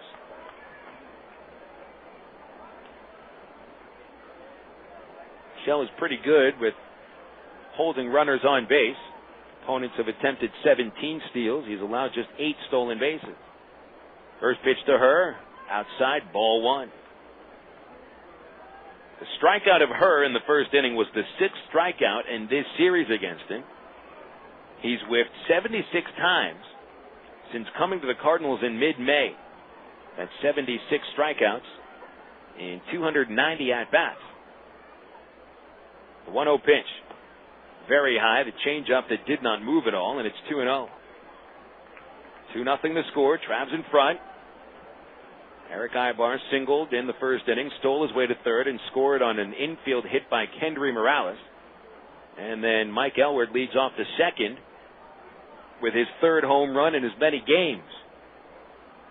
Shell has 2 outs and a runner at first, and a flip over to first again. Boyd on his belly back in there.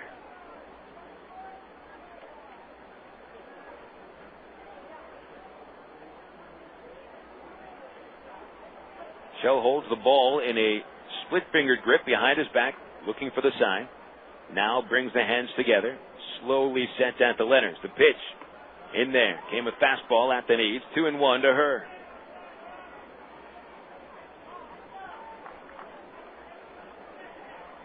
Chris Maloney, the Springfield manager, has no signs for Herr. They're looking for either a little advice or to see if a play is put on. There's nothing going on here. The 2-1. Another fastball on the inside corner. Herr leaves the bat on the shoulders and takes strike 2. 2 balls, 2 strikes on the number 3 hitter, Herr. And Shell looking for strikeout number 4. And 2 strikes on the last 3 hitters. Runner goes on 2-2. Pitch outside. Throw to second. Right on the money, and he's out at second base. The streak is over. 18 consecutive runners had attempted steals and had been successful up until here as Mike Napoli pegs Sean Boyd at second to end the 3rd inning. That takes us into the 4th. The Travelers 2 and the Cardinals nothing. This is the Creative Sports Radio Network.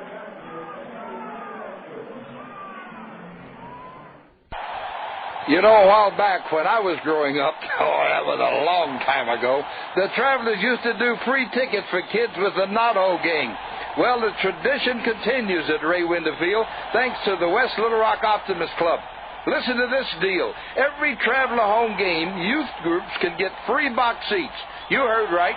Free box seats by calling the Travelers at 664-1555. Just ask for the Optimist Dugout, and each kid in your youth group or baseball team gets a free box seat while the adults pay just $6. You won't find a better deal anywhere in town. The Travs and the West Little Rock Optimist Club are committed to passing I love for baseball to your kids. In order to take advantage of this, you got to call 664-1555 and ask about the Optimist Dugout. Free box seats for youth groups every game, only at Ray Winder Field. Hey fans, Bill Valentine here with a question.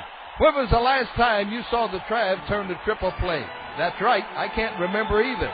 So this year we're going to celebrate if the Travs manage to turn that trick. $100,000 to one fan if the Travelers complete a triple play during the 6th inning of a home game. You got to be 18 to enter with a valid driver's license, and you must be present to win.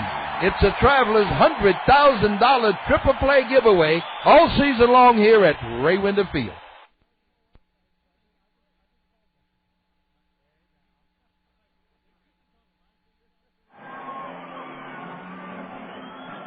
We go to the top of the 4th inning at Hammons Field in Springfield. Travs have the lead 2-0 over the Cardinals.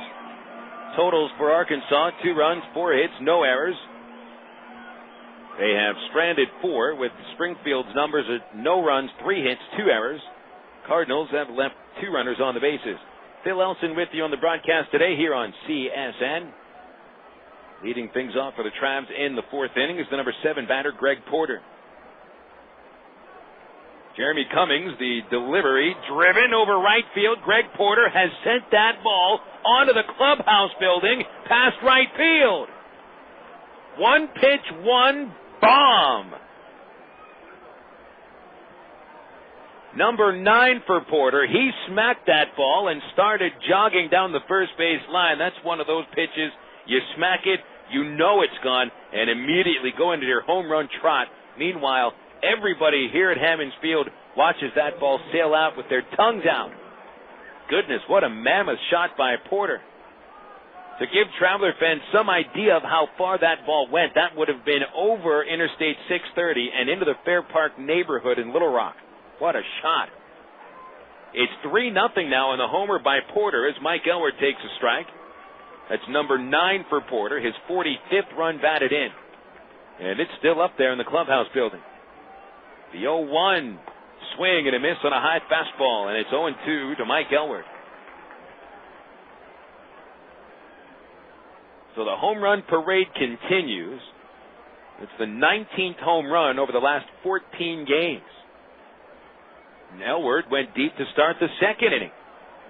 The 0-2 pitch is outside, and that's ball 1.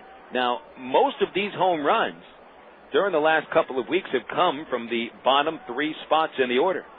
With the 2 homers today, the 7, 8, and 9 batters have hit 11 home runs in 10 games. Pitch outside to Elward, and that's ball 2.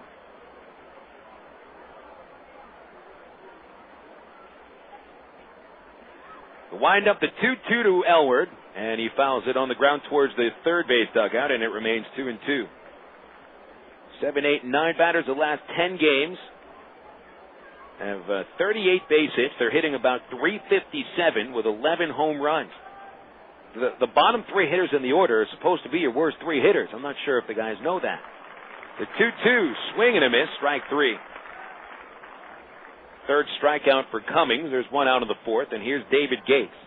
Gates has been a big part of this surge by the bottom 3 batters in the order, as he's gone 6 for 16 over the last 5 games with 3 home runs. But he grounded out to shortstop in the 2nd inning. 3-0 advantage for the Travs. Top of the 4th, nobody on base.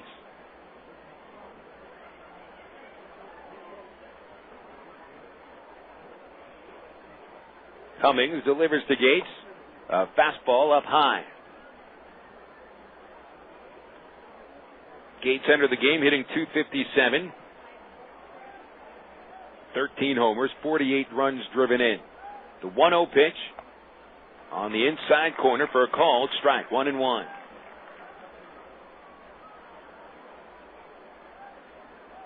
Home runs now in this series. Most of them hit at the bottom of the order.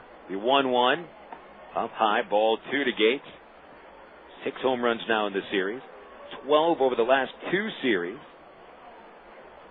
And the Travs are doing what they do best against the Cardinals, hit home runs. 2-1 pitch. Ball 3 down and inside. 3 balls, 1 strike. Travs have hit more home runs against the Cardinals than against any other team. They've now hit 25 in 17 games. The 3-1 to Gates. A strike called on the inside corner, and the count goes to full. Of these homers, Elwood has hit 6 against the Cardinals. Mike Napoli has hit 6. Porter just hit his second. 3-2 to Gates. Ball 4. Missed low, and Gates is the third Traveler to take a walk today. Runner will be on base for Reggie Willits.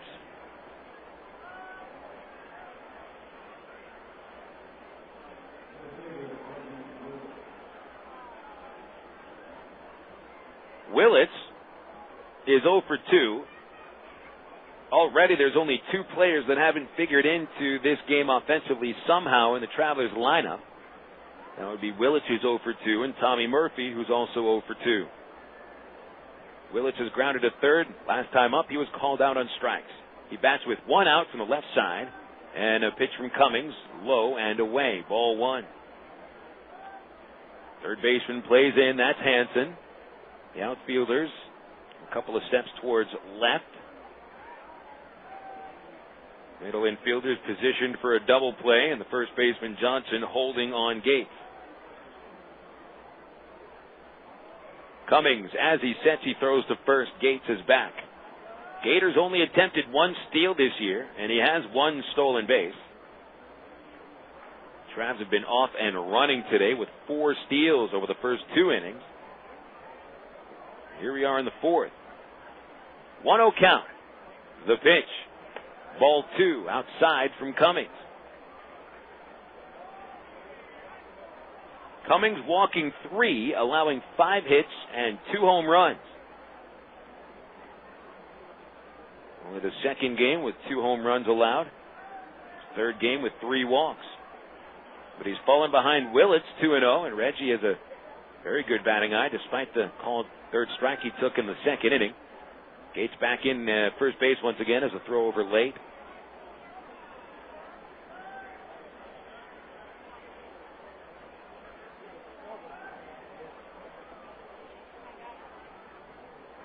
Cummings gets the sign after a good look.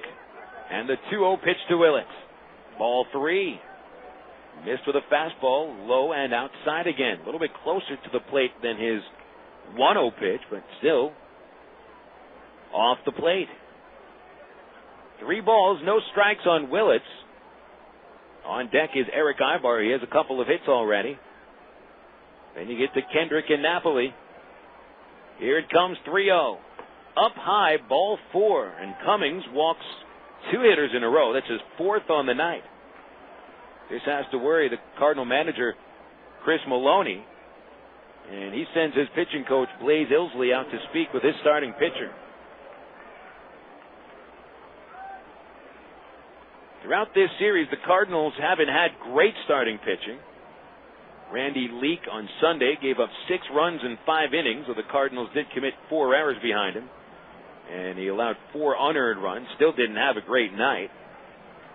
Yesterday, Stu Pomeranz only gave 5 innings of work, gave up 5 runs on 7 hits. The only effective starting pitcher this series for Springfield was Chris Lambert. And Lambert had to work hard for his win on Monday. He gave up 7 hits, a couple of walks and a hit batter over 6 innings, but only allowed 1 run as he stranded 8 hitters in his time at pitcher's mound. And here is Cummings, who has walked 4 and allowed 5 hits. Erick Aybar is the batter. There's 2 runners on base. Here's a pitch. outside, ball one. Now the Cardinals position their infielders almost to guard against the bunt. The infielders have the middle infielders playing towards second base, and the corners are just at the cut of the grass. 1-0 to Aybar. Popped up over third. Going towards the seats is Hansen, but that's out of play. And it's 1-1 on Aybar. Aybar now 7 for 17 in the series. He had a first inning single to center. And beat out a chopper to the second baseman in the second inning. He's also stolen 3 bases. And he scored the game's first run. On the base path, David Gates at second, Reggie Willits at first. 1 ball, 1 strike, the count from Cummings to Aybar. Cummings turning to second base, looking Gates back. And then he fakes a throw over to first base. He almost faked out his first baseman instead of the runner. Now to the stretch is Cummings. And the pitch. A ball under the knees. He went to the slider. And it's 2-1.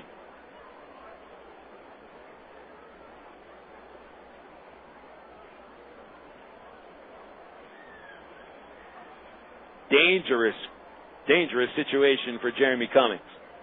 Aybar swinging a good stick these days. And a good eye. The 2-1 pitch is outside. Just missed the corner. Ball 3. Cardinals send their bullpen catcher towards the right field corner. And they may get somebody warming up soon. The Cummings obviously struggling here in the 4th inning. He sets and comes home 3-1. Aybar chops towards third, hugging the line. Hansen plays it. The throw over to first is in time. That's out number 2. Runners advance, however. Gates to third and Willits to second. Aybar looked pretty eager to make contact. He was a little bit in front of that pitch. It was a fastball, so he swung a little too early.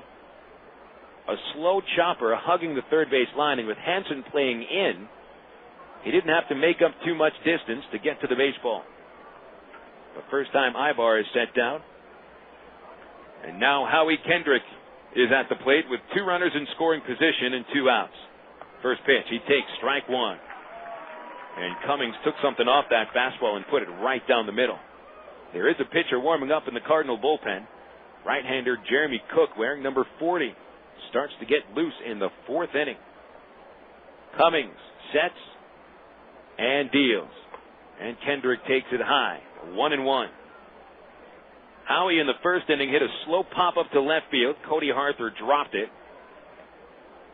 Kendrick would steal second, but was stranded at third. Then in the second inning, he rolled out to the shortstop, leaving Aybar at third base. The 1-1 chopper towards third and foul.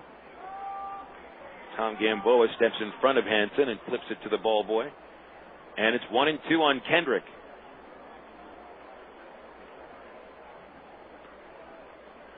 Howie Kendrick, playing in his 10th game with the Travs, has a hit in 8 of 9. And if he's going to stay true to that, now's the time for the hit. The 1-2 pitch. Foul ball into the screen. Still 1-2. The way Steven Shell has been pitching recently, you feel comfortable with 3 runs. You feel almost unbeatable with 5 runs.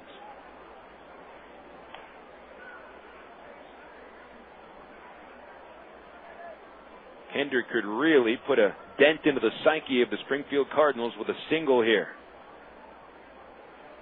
Cummings ready again on 1-2. And he deals. And Kendrick tips it foul into the catcher's mitt, strike 3. That'll end the 4th inning as Kendrick leaves 2 runners on the base paths. However, the Travs got a leadoff home run by Greg Porter, his 9th on the season. And that'll make it Arkansas 3 and Springfield nothing. We go to the bottom of the 4th. On the CSN Travs Radio Network. You know, a while back when I was growing up, that was a long time ago, the Travelers used to do free tickets for kids with the Notto game. Well, the tradition continues at Ray Winder Field thanks to the West Little Rock Optimist Club. Listen to this deal. Every Traveler home game, youth groups can get free box seats. You heard right. free box seats by calling the Travelers at 664-1555. Just ask for the Optimist Dugout, and each kid in your youth group or baseball team gets a free box seat while the adults pay just $6. You won't find a better deal anywhere in town. The Travs and the West Little Rock Optimist Club are committed to passing our love for baseball to your kids. In order to take advantage of this, you got to call 664-1555 and ask about the Optimist Dugout. Free box seats for youth groups every game, only at Ray Winder Field. Pig and Chick has always given you and your family the best choices in great food. Many of you are now watching those carbs, and although the Pig and Chick menu has always offered great low-carb items, there's now a special low-carb menu featuring items with the same great taste Pig and Chick is famous for. Of course, you'll still find those great Pig and Chick ribs, barbecue sandwiches, catfish, gourmet sandwiches, chicken, steaks, and more. Bring the whole family for a relaxing dinner. In a hurry? Get it to go. Pig and Chick, 7824 Highway 107 in Sherwood. Open 10:30 a.m. till 9 p.m. Monday through Saturday. I never wanted a Coke so bad in my life. Like the time I went on a shop till you drop-a-thon with my girlfriend. So there I am pinballing from store to store across the vast expanse of this mega mall, forced to give my opinion on her clothing choices, which she promptly ignored. I think it was from all the, yeah, that looks great, honey, but I was parched. Only one thing was going to unparch me, a Coke. I would have cried, but I couldn't spare the fluid. So next time I go shopping, it'll be online. Coca-Cola. Make it real.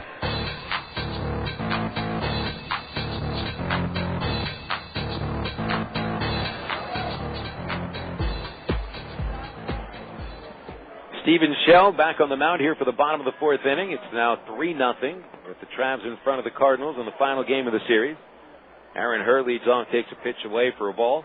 Herr was at the plate when Sean Boyd was caught stealing to end the third inning. It was a 1-0 pitch from Shell. Swing and a miss. Herr came out of his shoes on that fastball, and it's 1-1. Boyd being caught stealing ended that streak of 18 consecutive attempts where opposing base stealers were safe. And not all of that has to do with the catcher, of course. Here's the 1-1, and that's up high, ball 2. Before the game today, I was talking with the pitching coach, Keith Comstock, and asked him, what he thought of last night's game. So, what do you think? I said, I thought it was exciting. Your bullpen had 4 double plays turned behind them. The 2-1 is high and inside, ball 3. Comstock, and this might tell you a little bit something about him. He's not a pessimist, but he always knows there's something to work on. He was a little perturbed that his pitchers were working a little slow, meaning that they were a little slow with their times from the mound to the plate. The 3-1 is sent in the air to center field. Willits coming in, and he's underneath it. Makes the catch for out number 1, and Herr is 0 for 2. Comstock had attributed most of the recent steals for the opponents because the pitchers are too slow getting the ball to the plate.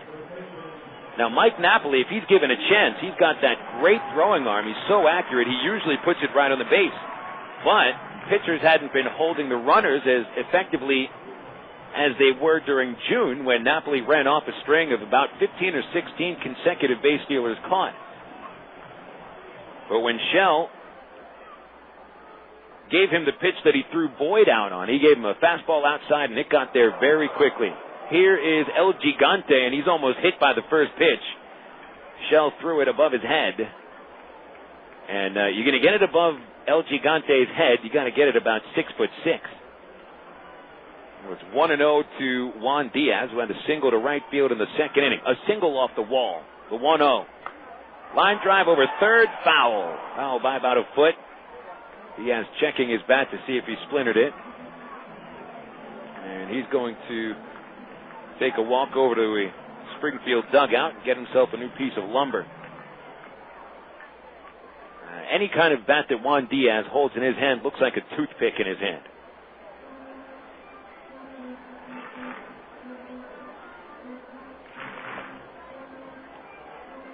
Just like to see him clear out a piece of meat with that bat, huh? Steps back up to the plate. Count 1-1 with 1 away, nobody on base. Diaz gripping that bat something hard. Here's the pitch. Swinging a line drive into center will fall in for a base hit, and Diaz is 2 for 2. Tell you what, Diaz Very effective hitter here for this level. A little bit older than most of the players up here at Double-A. He's 31 years old, but swinging pretty well, doing what the Cardinals are asking him to do, which is provide power and some consistent offense for the Springfield team. Cody Arthur standing in now. Left-handed batter, struck out in the second inning. First pitch from Shell is outside. Diaz has recorded half of the Springfield hit total today. Now with 8 base hits on the series.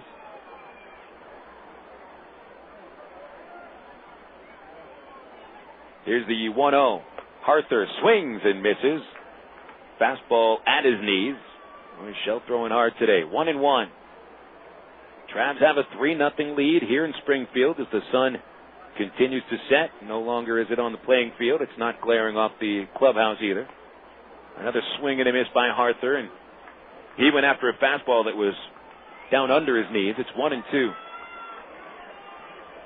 Not much cloud cover tonight. There's a couple of clouds off in the distance, but right above us, all blue skies. Here's the 1-2. He caught him looking on the outside corner. Second time Arthur is out on strikes. That's number 4 for Shell. 98 strikeouts on the season. 2 more, and he'll be the first Traveler pitcher to the century mark this year.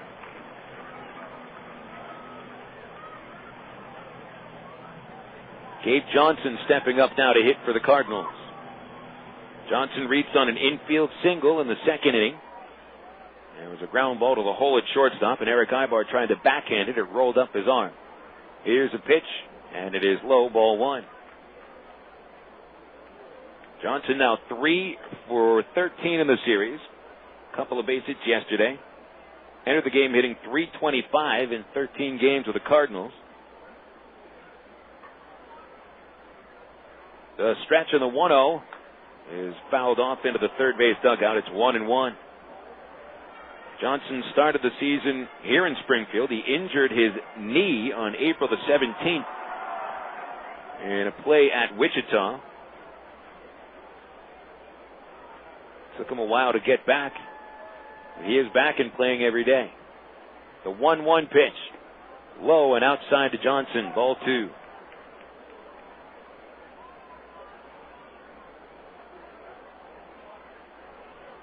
Shell pitching comfortably with this lead and in no rush. Here's a 2-1 to Johnson. And low again, ball 3. 3-1. First game of that doubleheader in Wichita is a final. Tulsa wins the opener 6-1. So already the Travs have picked up a half game today. They're 1 game back of the Wranglers. The 3-1 pitch. Ball 4 up high. Shell, where he walked 5 batters in his last start. That's his first walk after 3 2/3 innings tonight. And so there's 2 runners on base for Brendan Ryan. Keith Comstock has come out of the dugout. He's going to talk with his student, the young Stephen Shell. They worked together very well last year. Been working quite well this year. They enjoy working with each other. Student-teacher relationship working out very nicely. And it's only the pitching coach, the catcher, and the pitcher talking on the mound. The second game of the doubleheader in Wichita is in the 3rd inning, and it's a 1-1 score. If Tulsa wins game 2 of that doubleheader and the Travs hold on to the lead here, we'll have a first-place tie going into the series opener in Wichita tomorrow. The plate umpire Sparling has gone to break things up on the pitcher's mound, and he stays there for a good 10 seconds to get in on the conversation. Must have been something interesting. Shell now ready to face Brendan Ryan. Ryan 2 for 10 in the series after he bounced to the third baseman in the second inning for a fielder's choice. 3-0 lead for Shell and the Travelers here in the bottom of the 4th inning. 2 runners on, 2 out. And Shell working at the letters. Here comes a pitch. Ryan takes a fastball inside. Other games in the league, Frisco 3, Midland nothing in the 4th. Corpus Christi leading San Antonio 4-2 in the 5th inning. Trav's looking to take this series 3-1. Shell ready with a 1-0 count. And the pitch is in there. Took something off the fastball. It was on the inside edge. 1-1 to Ryan.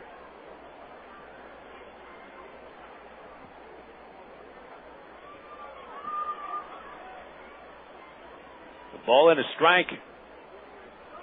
From righty to righty, and Ryan choking up a good 2 inches. The pitch grounded to third base. Porter scoops it up. He's right at the base. He steps on third, and that forces Diaz out. The inning is over. No runs for the Cardinals for the 4th consecutive inning. 1 base hit, 2 runners left. We go to the 5th. It's the Travs 3 and Springfield nothing.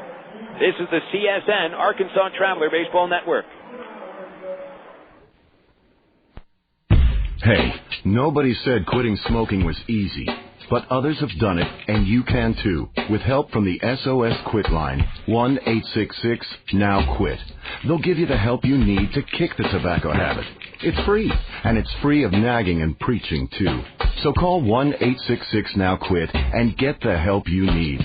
What have you got to lose, besides the most dangerous habit you've ever had? 1-866-NOW-QUIT. Call now. Do you know that more than 250 Arkansans are currently awaiting an organ transplant? And did you know that every 16 minutes, a new name is added to the organ transplant waiting list?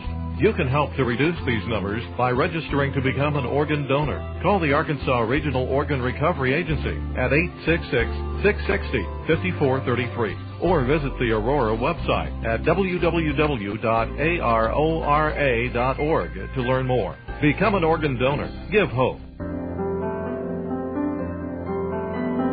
Sports fans across Arkansas remember Jim Elder as a walking baseball encyclopedia and a legendary sports figure who was named the state's top sportscaster 11 times.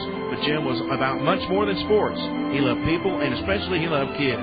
Jim passed away in 1998, but his memory lives on through the Jim Elder Good Sport Fund, working closely with programs such as the First Tee Park and the Lamar Porterfield RBI program. The Jim Elder Good Sport Fund helps kids learn leadership, sportsmanship, and a strong work ethic through sports. To learn more about the Jim Elder Good Sport Fund, go to www.jimelder.org.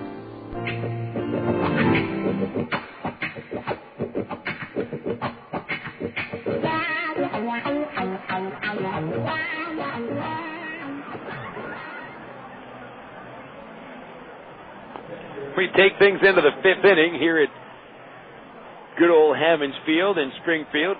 Travs up on the Cards 3-0. Mike Napoli will lead it off in the 5th. Phil Elson with you for the broadcast today. Join us tomorrow from Lawrence Dumont Stadium in Wichita, Kansas. Travs open up a 5-game set with a 7:05 first pitch in Wichita. Delvin James on the mound tomorrow for the Travs against right-hander Brian Bass, who leads the Wranglers with 9 wins. James 3-3, making his second start off the DL. Mike Napoli leads off the 5th. He takes a pitch from Jeremy Cummings down and in for a ball. Cummings has had 4 pretty shaky innings. He's held on, giving up 3 runs on 5 hits.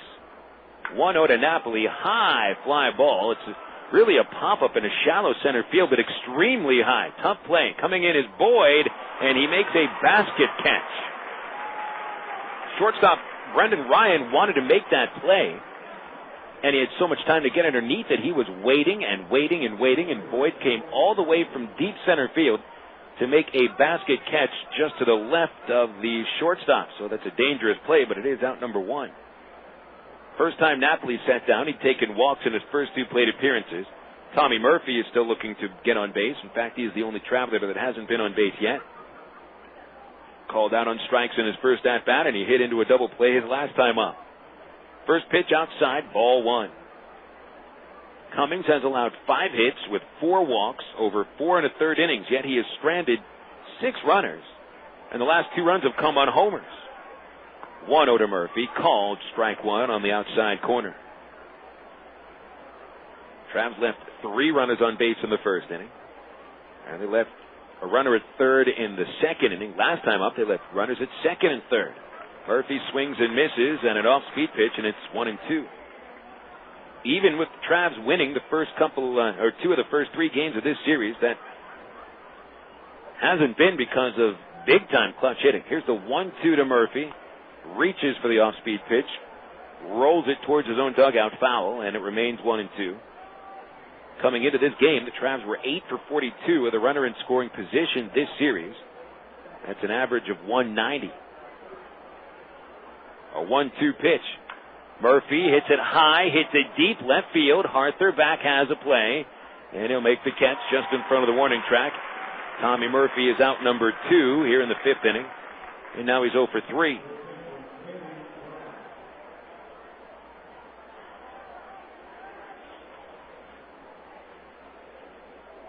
Travs already are just 1 for 7 with a runner in scoring position today. Kendrys Morales has the only base hit with a runner in scoring position today, and it was an infield single back in the 1st inning. Strike called on the outside corner with a fastball, strike 1. 3-zip, Travs lead here in the 5th inning. The windup in Cummings with the 0-1 outside a little high, 1-1. Last time up, Morales hit a hard ground ball that was stopped by the second baseman, Aaron Herr, as he dove towards the hole. Made a nice play. The 1-1. Swing and a miss on the changeup. Strike 2. This goes to show you, not always is it how hard you hit the ball. It's also where you place it. Because Morales' single in the 1st inning wasn't hit hard at all. It was just a perfect placement, just in back of second base. The 1-2 pitch on the way. Ball 2 up high.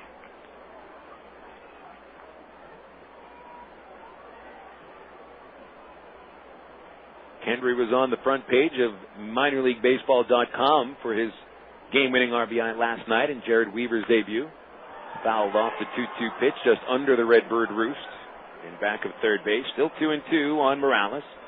2 outs, nobody on base here in the 5th inning. One top prospect was overshadowed by the other last night with Morales getting a key hit yesterday. Change up on 2-2, a swing and a miss. Morales strikes out. That was a really nice pitch by Jeremy Cummings. And for the first time today, Travs are set down in order. That'll take us to the bottom of the 5th. Arkansas leading 3-0. This is the CSN Travelers Radio Network. And now Sonic presents Molly, Brian, and some cookie dough hijinks. This Sonic cookie dough blast is great. I love it. Yeah, it's got all these little bits of cookie dough in there. You know, it just reminds me when I was little, my mom was making some cookies, and I got all the dough, and I ate all of it before she could cook the cookies. Oh. And I tell you, my reaction to that sugar was pretty phenomenal. I sort of started vibrating, you know, and running around and getting really hyper. And at one point, I thought that I was an actual beam of light. And, you know, I was running around the house saying, I'm a beam of light, I'm a beam of light. And, Honey, yeah. you did that last week. Was that last week? Yeah. Oh. I didn't know you'd eaten a bunch of cookie dough. That actually makes me feel better. Cookie Dough Blast, new at Sonic. It's the irresistible taste of chocolate chip cookie dough blended into a creamy frozen treat. Try one tonight because Sonic's open till at least midnight all summer long. Sonic's Cookie Dough Blast at participating Sonic drive-ins. It's not just good, it's Sonic good. Brewery, can I help you? Hi, I just bought a 6-pack of your beer, and I think there's something missing in it. There's no taste in the beer. There's no taste. I was hoping maybe somebody in shipping could send me flavor. Like, I'm not trying. All I want is flavor. Sure, there's no flavor. Is there like a flavor distribution center in my neighborhood? I'll pick it up. No, there's no center. I'll tell you what. I got some Miller Lights here. That'll do the trick. Thank you very much. Okay. Have a good day. If you're going to choose on taste, choose the light beer that actually tastes like beer. Great tasting, less filling Miller Lite. Miller. Good call. Miller Brewing Company, Milwaukee, Wisconsin. Live responsibly. Get out today and hit the links. Stone Lakes. Stone Lakes Golf Course is rated as one of the best public courses in the state. Sporting beautiful bent grass greens, plus lush fairways and tees. Stone Lakes has matured over the past 3 years into a true test of golf. Stone Lakes features reasonable green speeds and 18 lake-style holes located 1 mile off I-440 on Faulkner Lake Road.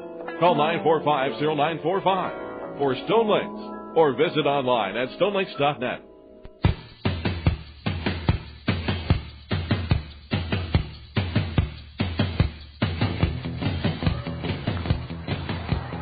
Dan Moylan leads off the fifth inning for the Springfield Cardinals. He has a 1-0 count and fouls that pitch off, so it's 1-1 to start the fifth. Travs leading Cardinals 3-0. Stephen Shell, 4 innings of work, scattering 4 hits. 1-1 to Moylan is outside. Shell walking one hitter. He struck out 4. Moylan bounced back to the mound in the second inning for the final out, leaving 2 runners on base. Shell for the windup, and the right-hander comes home. Moylan hits a high fly ball to left field, and Gates, drifting back, has it in his sights, reaches up, he's got it, and there's one away. Only one leadoff hitter has made it on base out of the 5 that Shell has faced. This will bring up the number 9 batter, Kevin Estrada. Estrada entered the game hitting .266, and he flied out to left field in the 3rd inning. Angels game tied at 2 in Toronto. They're in the bottom of the 9th inning, actually going now into the 10th.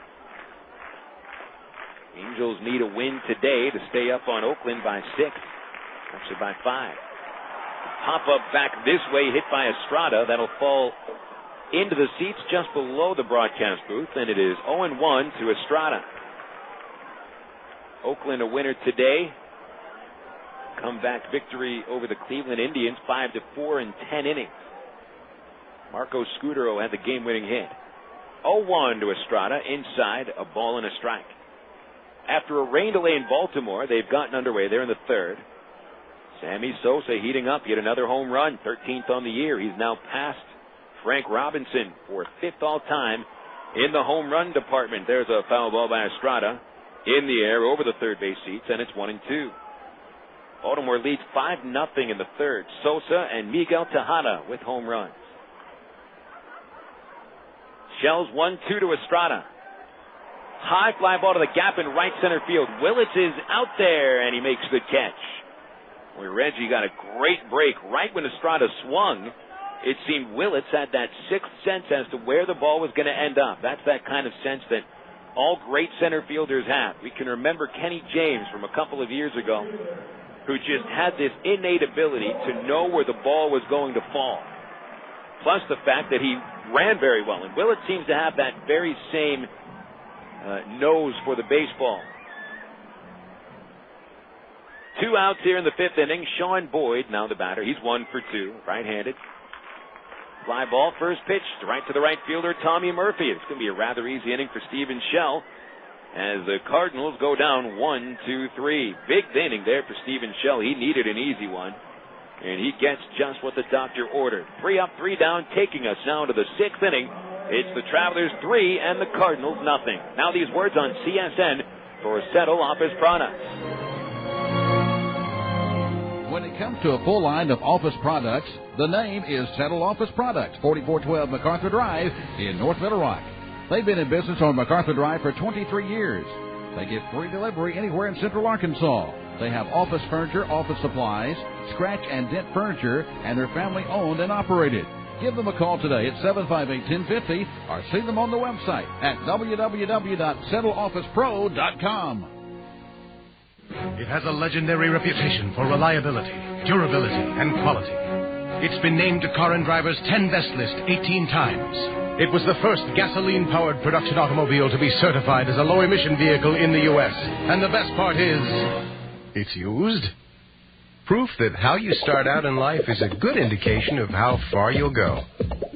Honda certified used cars. See, it may be used, but it's still a Honda. Vail Honda, 13101 Chenal Parkway, Little Rock.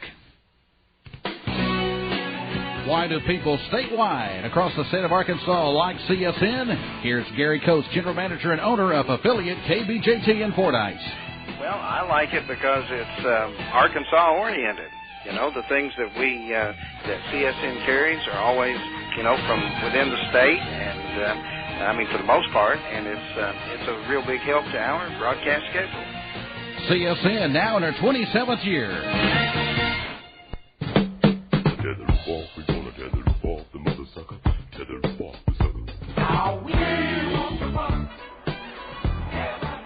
Traveler baseball goes into the top of the 6th inning at Hammons Field. Arkansas Travelers 3, Springfield Cardinals nothing.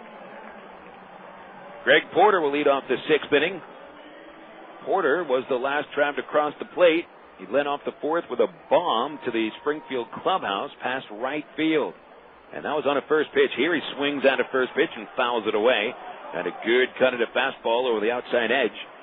With the count 0-1. Jeremy Cummings is retired 5 in a row.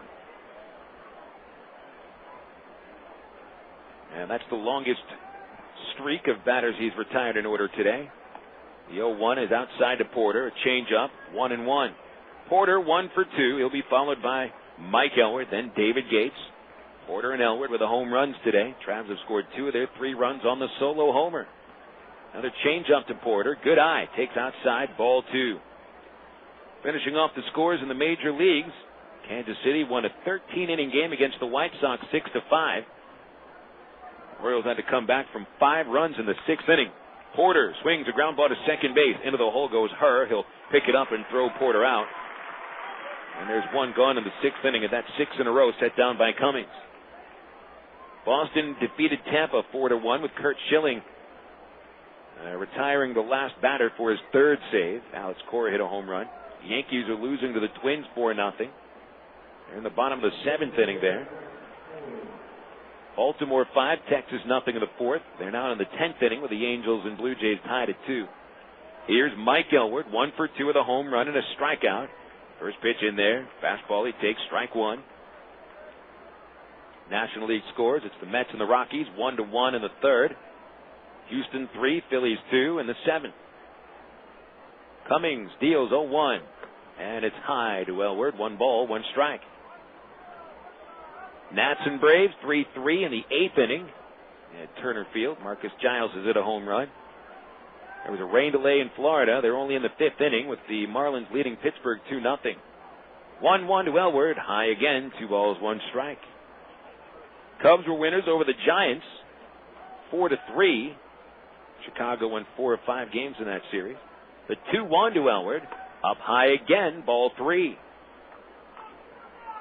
And Arizona shuts out Milwaukee 3-0. Claudio Vargas got the win. He's 4-5. Brian Bruni saved his 12th. The Brewers committed 4 errors in losing that game. Elward, big swing and a miss on the 3-1. It was a changeup, so Cummings crosses him up. 1 out here in the 6th inning. The base is empty. Cummings able to pitch around 4 walks and 5 hits in the first 4 innings. Here's Elward tipping a pitch, held on by the catcher, strike 3. Second strikeout of Elward. That's number 6 for Jeremy Cummings. And Cummings has settled down. You remember back in the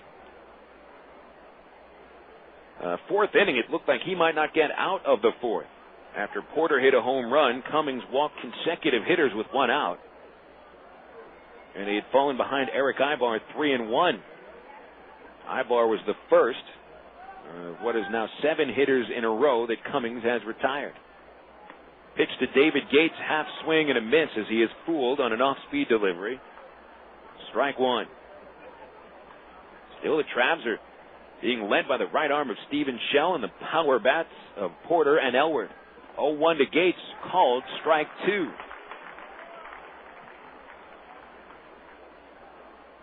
No balls, 2 strikes to Gates, who walked in the 4th inning and grounded to short in the 2nd. Cummings kicks and deals. Gates flies it, shallow right field. Out from second base is Herr. Coming in from right is Estrada. Shoestring catch by Estrada, and the inning comes to a close. Another 1-2-3 inning as Cummings has now set down 8 consecutive batters, and this will take us into the bottom of the 6th inning. It's Arkansas leading 3-0 here on the CSN Travs Radio Network. Fact. Only Gwatney Chevrolet in Jacksonville offers a 3,000-mile warranty on every used vehicle. Fact. Only Gwatney Chevrolet puts a brand new set of tires on every used vehicle. Fact. Only Gwatney Chevrolet puts a bed liner in every used truck. Fact. Only Gwatney Chevrolet offers a certificate of assurance that every used vehicle is good enough for a mom to drive. Fact. Only at Gwatney Chevrolet will you get the new car smell without the new car price. Fact. Gwatney Chevrolet in Jacksonville is the only place to shop for new and used. An accident involving a large truck can cause a lot of damage. If you're injured, you need a law firm that knows what they're doing. And while facts differ and results vary, we've got a verdict as large as $12.5 million in a single tractor-trailer case. Put this experience on your side. Call us at Gary Eubanks & Associates. We'll win your case, or you don't owe us a dime.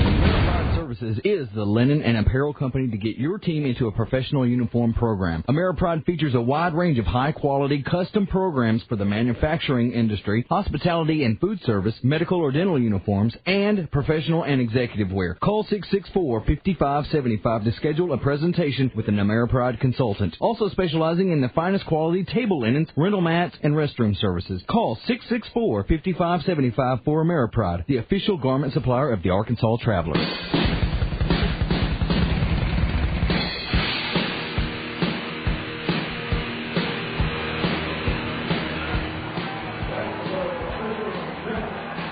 Steven Shell back on the mound here for the bottom of the sixth inning. Shell has set down 5 of the last 6 batters that he's faced. Meanwhile, the Trav bats have gone quiet for the last couple of innings.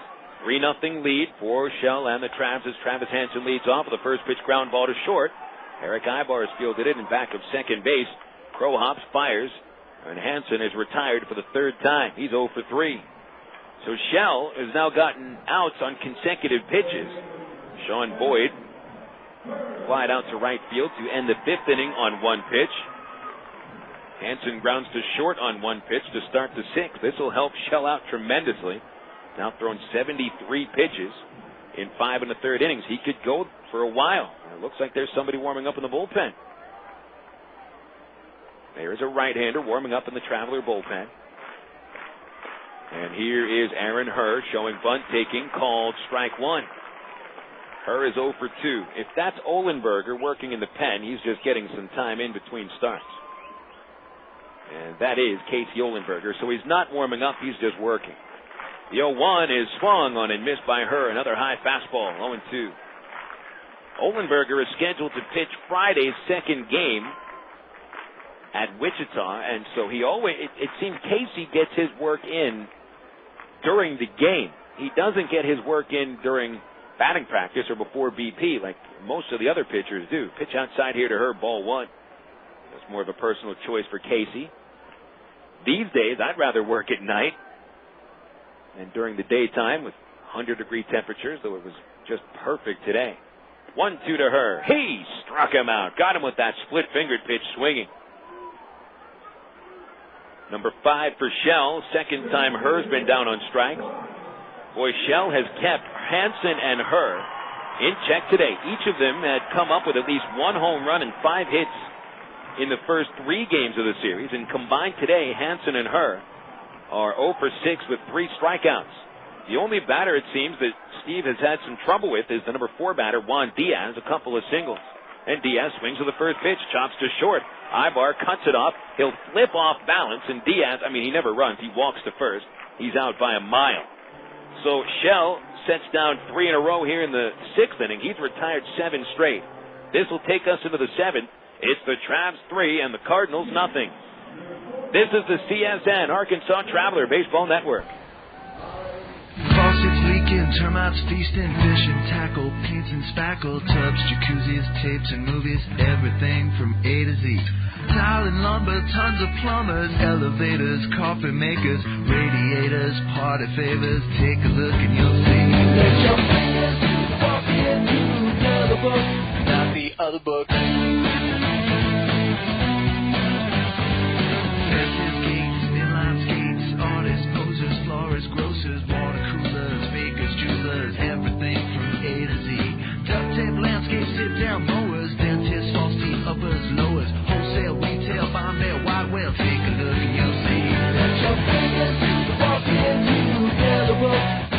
Let your fingers walk into the other book, not the other book. To place your ad at people's fingertips, call 1-800-YB-YELLOW. Yellow Book, not the other book. Go your own way with National Car Rental. Take a one-tank trip and discover Arkansas. National's great weekend special is just what you need for a trip to the Ozarks. Or get your friends together and rent a minivan to historic Eureka Springs. National offers a wide choice of sizes and styles, from luxury cars to vans and sport utility vehicles. Unlimited mileage rates are available. National Car Rental has 2 convenient locations, Little Rock Airport and North Little Rock at 3919 Park Avenue. See National Car Rental's ad in the Yellow Pages. Go your own way with National Car Rental. It's time for a reintroduction to one of your close friends. A friend who supported you through many a spring or summer night over the years, and you never have to go searching for him. He's always in the same spot along the third base line. Baseball fans, reintroducing the Ray Winder Field Bleachers. The Bleachers are the place to gather with your other friends to catch exciting Arkansas Travelers baseball. And at just $6 a ticket, there's no place friendlier. Call the Travs at 664-1555 or visit Travs.com.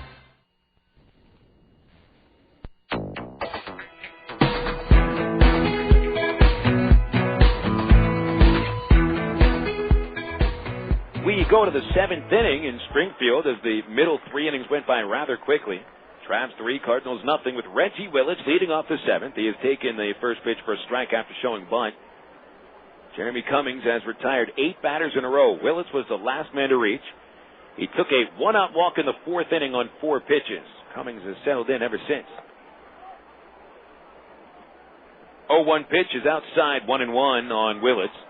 Willits grounded out his first time up, was called out on strikes his second at-bat, and took that walk in the 4th. Aybar on deck. Kendrick bats 3rd.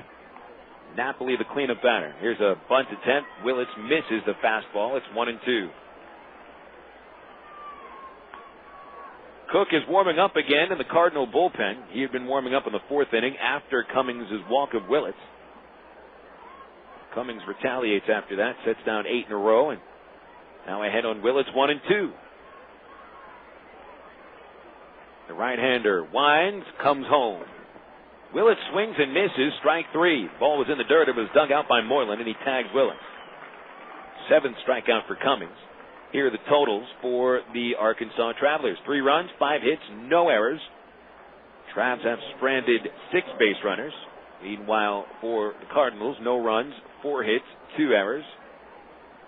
And the Cardinals have also stranded 4. Outstanding work by the Travelers starting pitcher Stephen Shell. He's only thrown 78 pitches for 6 no-run innings. Only allowed 4 hits, 1 walk, 5 strikeouts. Cummings now facing Erick Aybar, looking for his 3rd hit. Pops the first pitch up behind the plate. It's very high. Moylan going over to the backstop, and the ball is 1 row into the seats. Foul ball. 0-1 the count on Aybar, who singled in the 1st, stole 2nd and 3rd, and scored on a single by Kendrys Morales. Aybar hit an infield single in the 2nd, stole 2nd, went to 3rd on Moylan's throwing error, and was stranded. Then to the 4th, he grounded out to the 3rd baseman. And Hansen playing up at 3rd base. Here's the 0-1. Aybar takes in the dirt. It's 1-1. Good news out of Wichita. Tulsa put up 4 runs in the 5th inning of Game 2. Drillers lead at 6-1. Drillers won the opening game 6-1, so things looking good right now for the Travs. Possible tie for first. The 1-1 is outside, ball 2.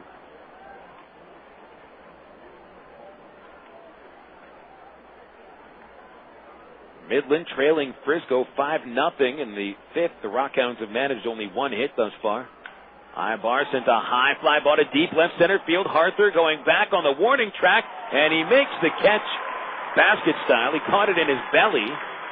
Another awkward-looking grab by a Springfield outfielder, but he got the job done there. There's 2 outs. We need to pause 10 seconds for station ID from Hammons Field in Springfield. This is the Creative Sports Radio Network, your home for He really struggled through the first 4 innings, but has been perfect from the 5th on. Kendrick is 0 for 3. He reached on a drop fly ball in the 1st. And here he grounds one into left field, and that stops the skid for the Travs offensively. 10 in a row had been retired, and then Howie Kendrick collects a 2-out single to left field. Here in the 7th inning, that's Howie's first base hit. It's the Travs' 6th. Mike Napoli striding to the plate.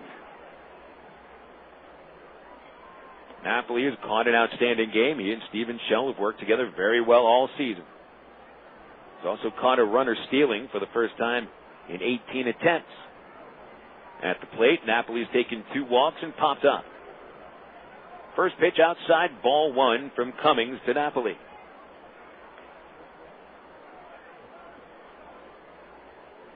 Runner at first, Kendrick. 1 stolen base today, 3 since coming to the AA area, and there's a throw over to first base. He's back now.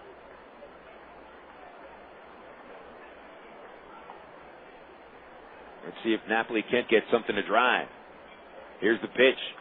Big swing, foul ball.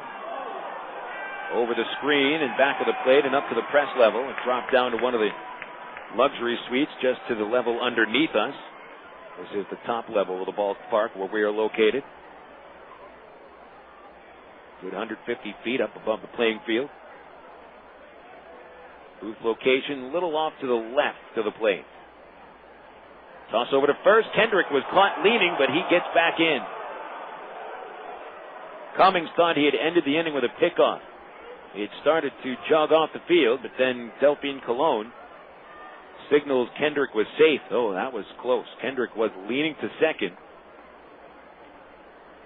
but he dove to the outside of the base and just beat the tag. 1-1 the count on Napoli. Here's the stretch. And another throw to first. That time Kendrick gets back in, standing up.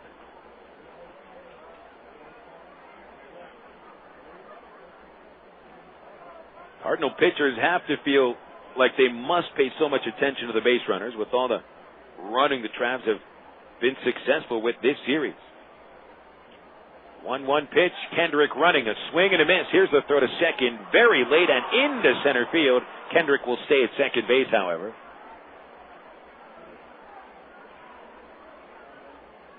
That's Howie's second steal of the night, and for the second time in this series, the Travs have swiped 5 bases in one game. Aaron Herr's a little slow in getting up. The Cardinal second baseman tried to dive to keep that ball from getting to the outfield. He seemed to knock the wind out of himself.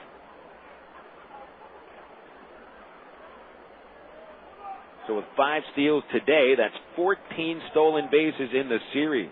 Wow. In 4 games, 14 steals. 1-2 is the count on Napoli. Leading RBI man for the team at 68. His only RBI in this series came on yesterday's solo home run. The 1-2 pitch to Napoli. Swing and a miss. He strikes out. 7th inning is complete. That's the 8th strikeout for Cummings. The Travs get 1 hit. Strand Kendrick at second. Time for the stretch at Hammons Field. The Travs 3, the Cardinals nothing. This is the Creative Sports Radio Network. This time of year, you need to find a place where all your friends can get together for a great time outside. Well, there is a place where you can sit side by side with your buddies watching America's great pastimes.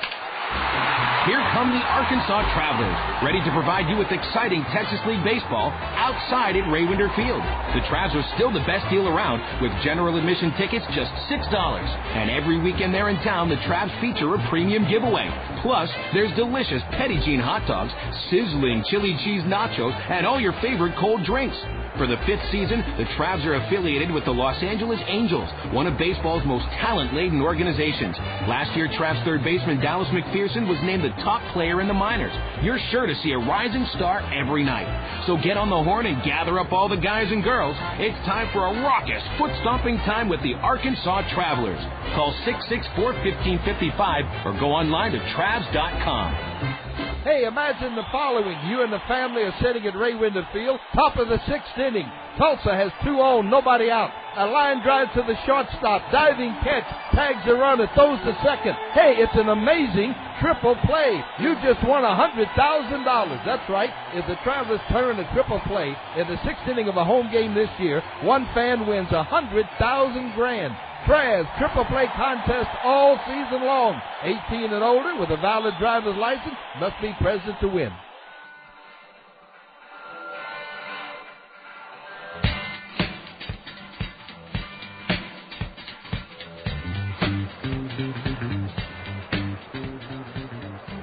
Leapfrogging our way into the bottom of the 7th inning here at Hammons Field.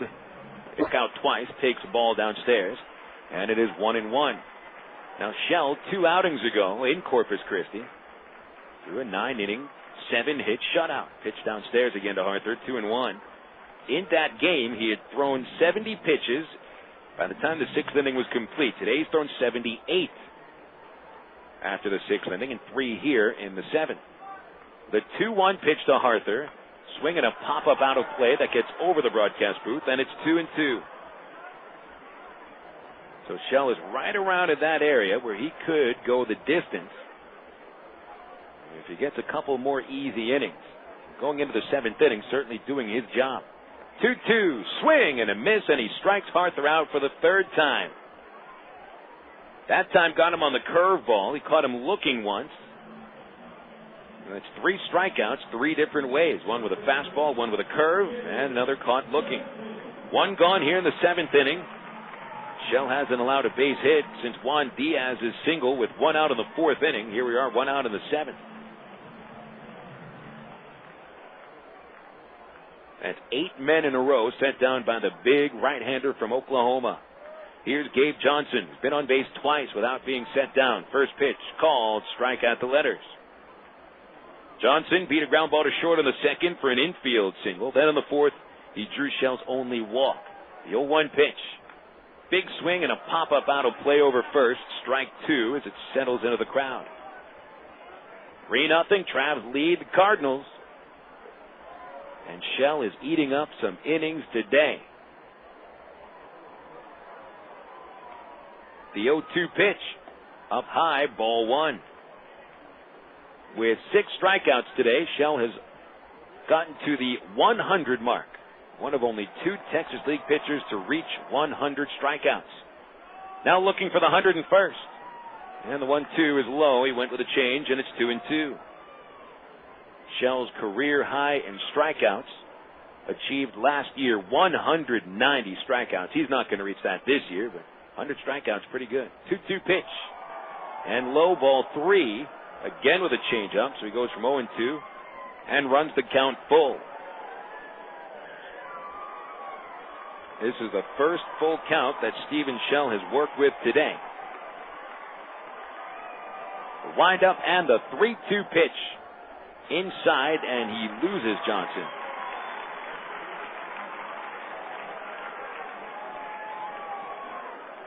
So Johnson takes a 1-out walk, and he's been on base for the 3rd time.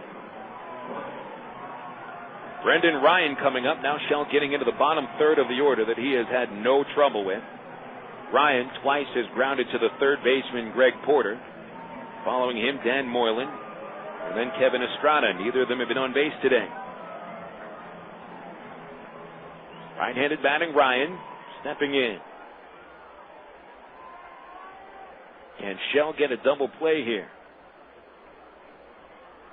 From the letters, here it comes. Called, strike 1 on the inside corner with a fastball. And he is ahead of the Springfield shortstop. Infield ready for a double play. Travs have turned more double plays than any team in minor league baseball this year. And sitting at 130. Pitch driven deep left center field. Going after it, Reggie Willits on the warning track. He leaps at the fence. It is off the top of the wall. And Willits is down. There'll be runners at 2nd and 3rd. Reggie crashed into the fence awkwardly. It's a double for Ryan. Johnson stops at 3rd base. But Reggie Willits is down. Willits went after that ball gung-ho. He crashed head first into the top of the fence. He's now gotten up with the help of his teammates David Gates and Tommy Murphy. Sprinting out of the dugout is the trainer Armando Rivas. Oh man, what a violent looking collision out in left center field as Willits tried to climb that fence and save what he thought was going to be a home run. It ended up hitting off the top of the wall for a 2-base hit.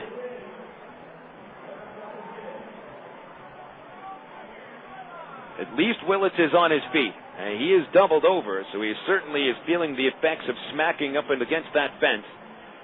And at least this fence is padded. You know, if he crashed into the fence at Ray Winder Field on a play like that, I don't know if Willits would be getting up. A wooden fence like that, sure, it has a little bit of a give to it, but not like these new padded fences do.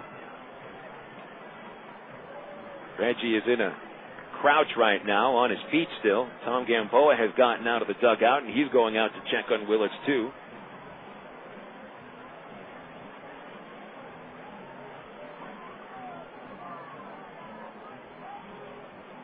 Willits is holding his left knee.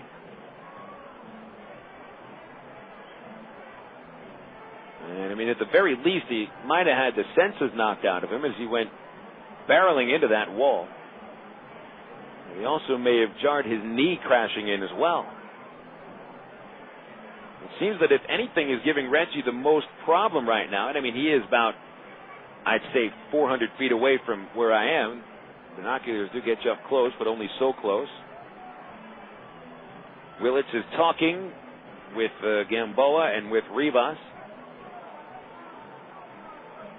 And so he has all of his facilities about him. Obviously, he did not get knocked out, but it is a little bit of a knee problem. He's trying to jog and see if his knee is okay. Now, Jason Espedo went running out to the bullpen to either start warming up or grab a glove they may have left out there. The Travs would be putting Espedo probably in right field and putting Tommy Murphy in center if Reggie has to exit the game.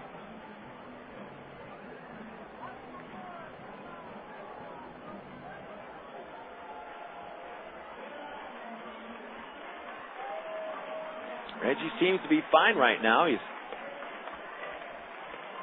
talking quite lucidly with Tom Gamboa and Armando Rivas. We'll see if they leave it up to Reggie. Certainly Willits would not want to come out of the game. And it looks like they're going to leave him in. Reggie Willits will stay in the game. So this double for Brendan Ryan throws a little bit of a monkey wrench into things. Shell was ahead of him 0-1, and Ryan's double is only his 5th base hit in 27 at-bats at Double-A.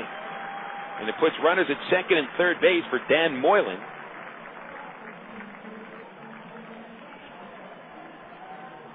That ball was pretty close from getting out of there.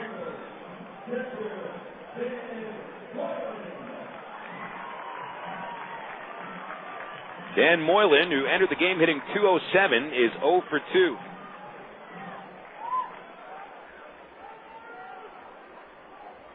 The infield will play back. Moylan, left-handed batter, hit to the mound and fly to left field. Shell did get a few warm-ups while Willits was getting checked on, so his arm should be fresh. Here's a pitch, and it's grounded to the shortstop, Erick Aybar. A run will score. Aybar throws to first base for out number 2. Ryan holds at second as Johnson scores from third. Aybar thought he had a chance to get Johnson at the plate, and as a matter of fact, if he did throw home, at the very least, there would have been a rundown, but Aybar took the shore out instead of taking the gamble. So the Traveler lead is 3-1 now. And so long for a chance at his second shutout. Shell gives up his first run of the game here in the 7th inning. You can never argue if a pitcher gives up his first run in the 7th inning, unless he's a reliever who entered the game in the 7th. Kevin Estrada, the batter, number 9 man. He's 0 for 2. Fly to left, fly to center. Switch hitter batting left-handed. And as Shell was coming set, Estrada had timeout call. Travs 3, Cardinals 1 here in the 7th. Runner at second is Brendan Ryan. Decent speed. Shell delivers a first pitch. Ball 1, and it's dropped by the catcher. Napoli goes back to retrieve the ball, but Brendan Ryan's already at third base. I believe I heard the official scorer over the PA system in the press box say wild pitch. That was no wild pitch. Sure, it was a little low and outside, but that was right in the catcher's glove. We're runner at third now for Estrada, and then 1-0 pitch. Line shot right field, and deep. It is over Tommy Murphy's head. It plays off the fence. A run scores. Estrada goes into second head first with a double.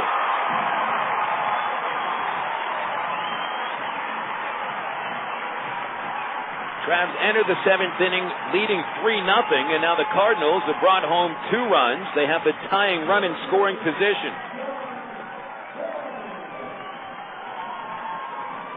Well, Estrada really got a hold of that pitch. Murphy had no chance to catch it. He turned around and saw the ball bounce off the base of the fence. He played it well, but Estrada runs very hard. He's a very fast runner, and he went diving into second base ahead of the throw. Estrada's 16th double, his 14th run batted in. And now the Cardinals look to Sean Boyd. The Travs send the pitching coach Keith Comstock out to the mound.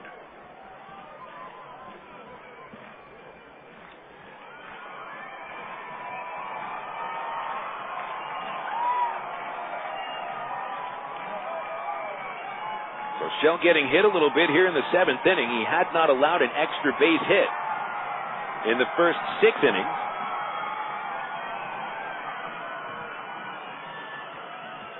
And then he's given up 2 doubles here in this inning to a couple of batters that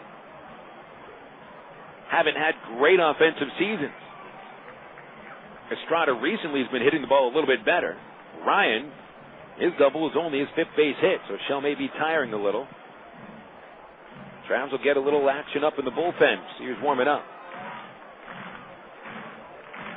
David Austin is starting to warm up in the bullpen. They have changed that call from a wild pitch to a passed ball.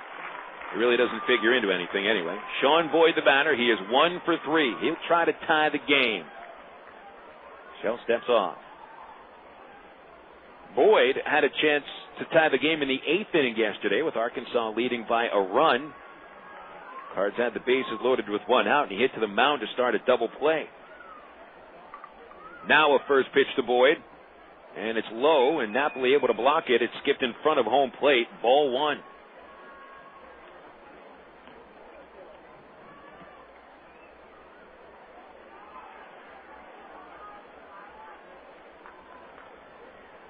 The middle infielders are playing deep. Greg Porter just a step behind third base. Morales a few steps in back of first. 1-0 count. The pitch on the way. Ball 2, again missing low. 2 balls, no strikes from Shell to Sean Boyd.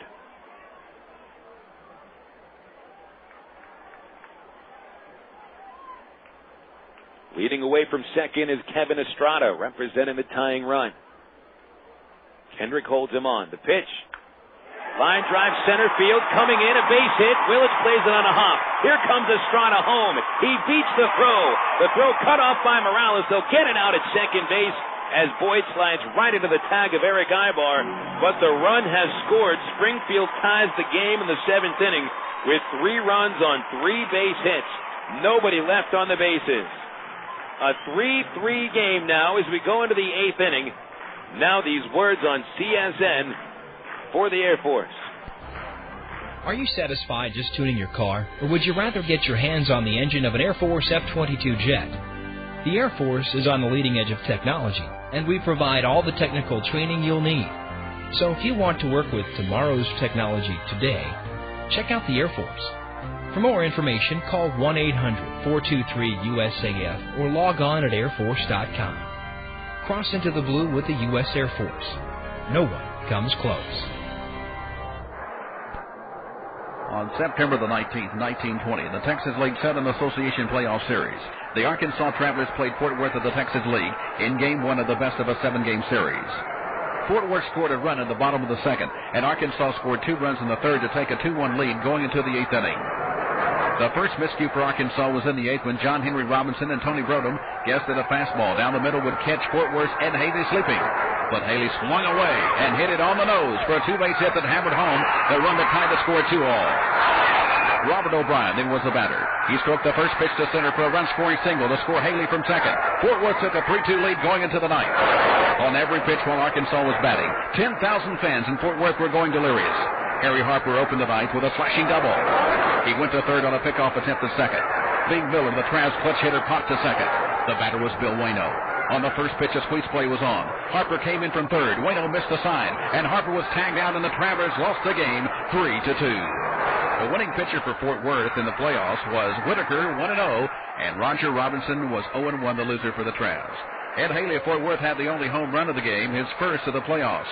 With Arkansas losing their first playoff game in Traveler history, this game became known as Bueno's Boner. And that's tonight's great moment in Arkansas Traveler baseball history.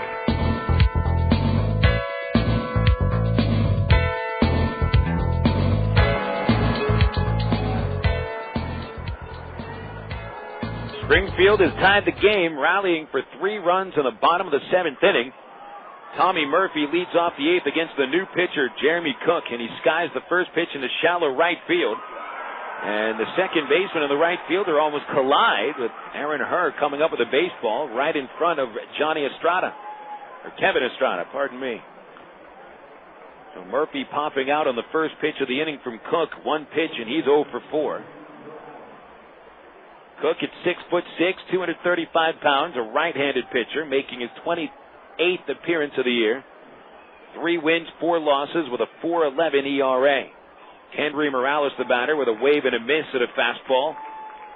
Kendry made a great play to end that bottom of the 7th inning, cutting off a throw from Reggie Willits from center and pegging Sean Boyd as he attempted to get into second base. Maybe he can come through with a big hit here. The 0-1, a fister popped it up over third base. Hansen into foul territory, and he runs out of room as the ball hits the top of the Travelers' fence in front of the dugout. And it's 0-2 on Morales. Jeremy Cummings, the starting pitcher for the Cardinals, is now off the hook. And he had a pretty decent start, especially considering that in the first 4 innings, he did not look comfortable. But only 1 base runner reached out of the last 13 men he faced.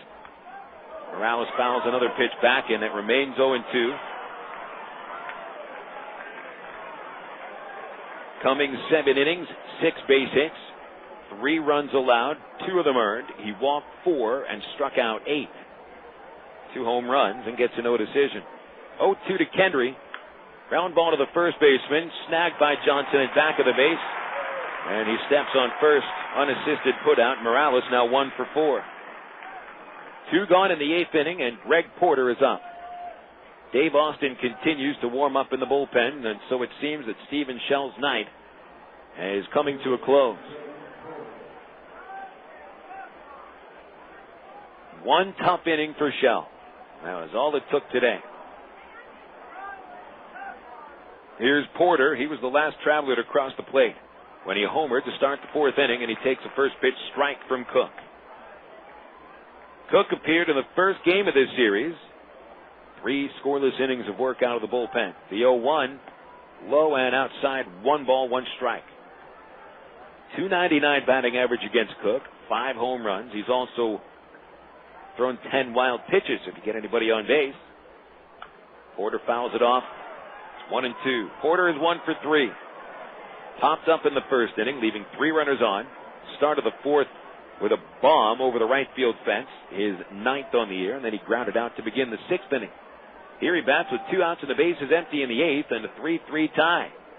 Cook throws, and Porter grounds slow towards short, under the glove of the third baseman Hansen. He's backed up by Ryan. The shortstop throws him out. And a 1-2-3 8th inning as the Travs go down in order for the 3rd time in the last 4 innings.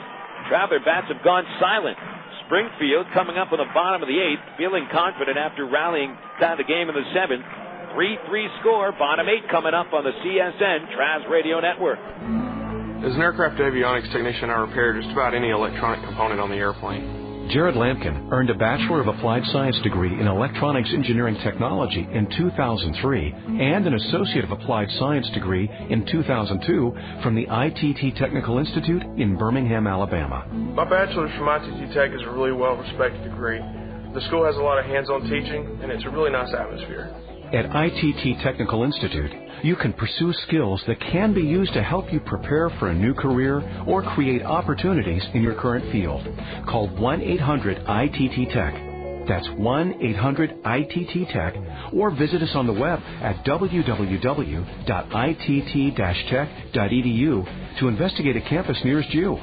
Find a potential new path to your future at ITT Tech. I want to move higher, get everything I can, fly my own plane. ITT Technical Institute. Education for the future. I never wanted a Coke so bad in my life. Like the time I went on a shop till you drop-a-thon with my girlfriend. So there I am, pinballing from store to store across the vast expanse of this mega mall, forced to give my opinion on her clothing choices, which she promptly ignored. I think it was from all the, yeah, that looks great, honey, but I was parched. Only one thing was going to unparch me, a Coke. I would have cried, but I couldn't spare the fluid. So next time I go shopping, it'll be online. Coca-Cola. Make it real.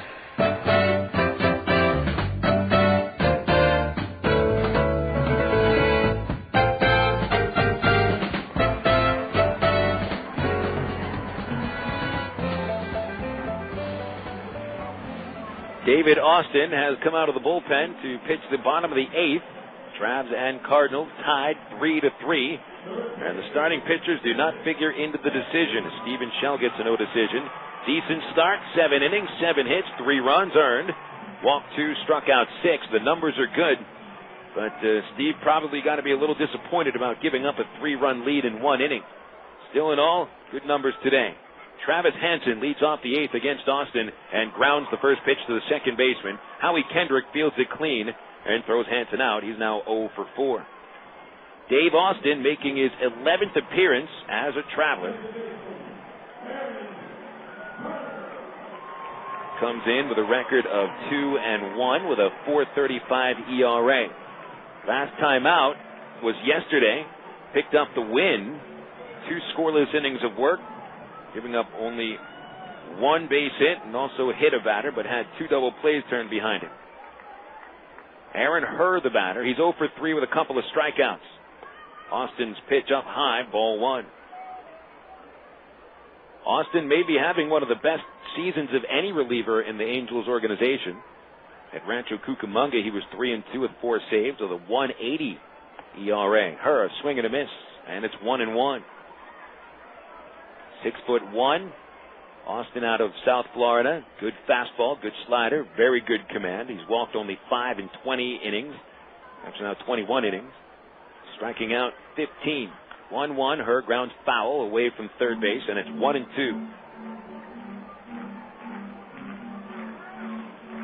Crazy game tonight, as we have had plenty crazy games between these two teams.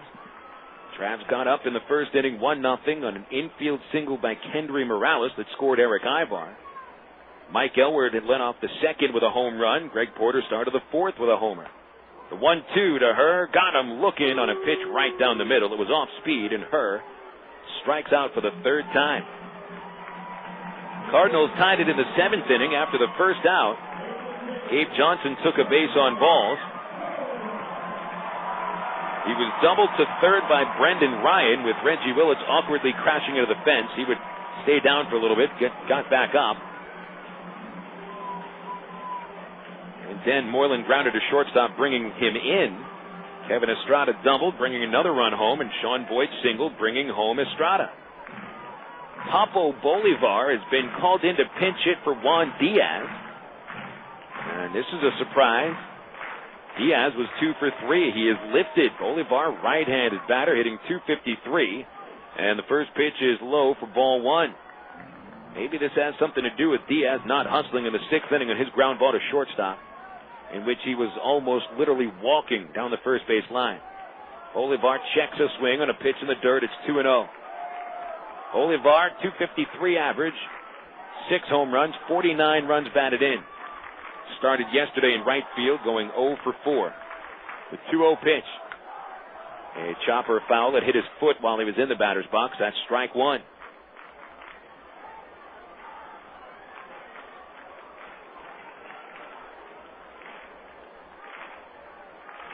So Bolivar, the new DH. He's only 1 for 9 in the series with 3 strikeouts and a double play. 2 outs, nobody on. Austin delivers from the windup, and Bolivar swings and misses. He tried to hit that ball to Oklahoma. Huge cut by Bolivar. 2 balls, 2 strikes as Austin rocks and deals. Chopper towards the mound. Here comes Austin to play it, and he drops the ball. Bolivar safe at first.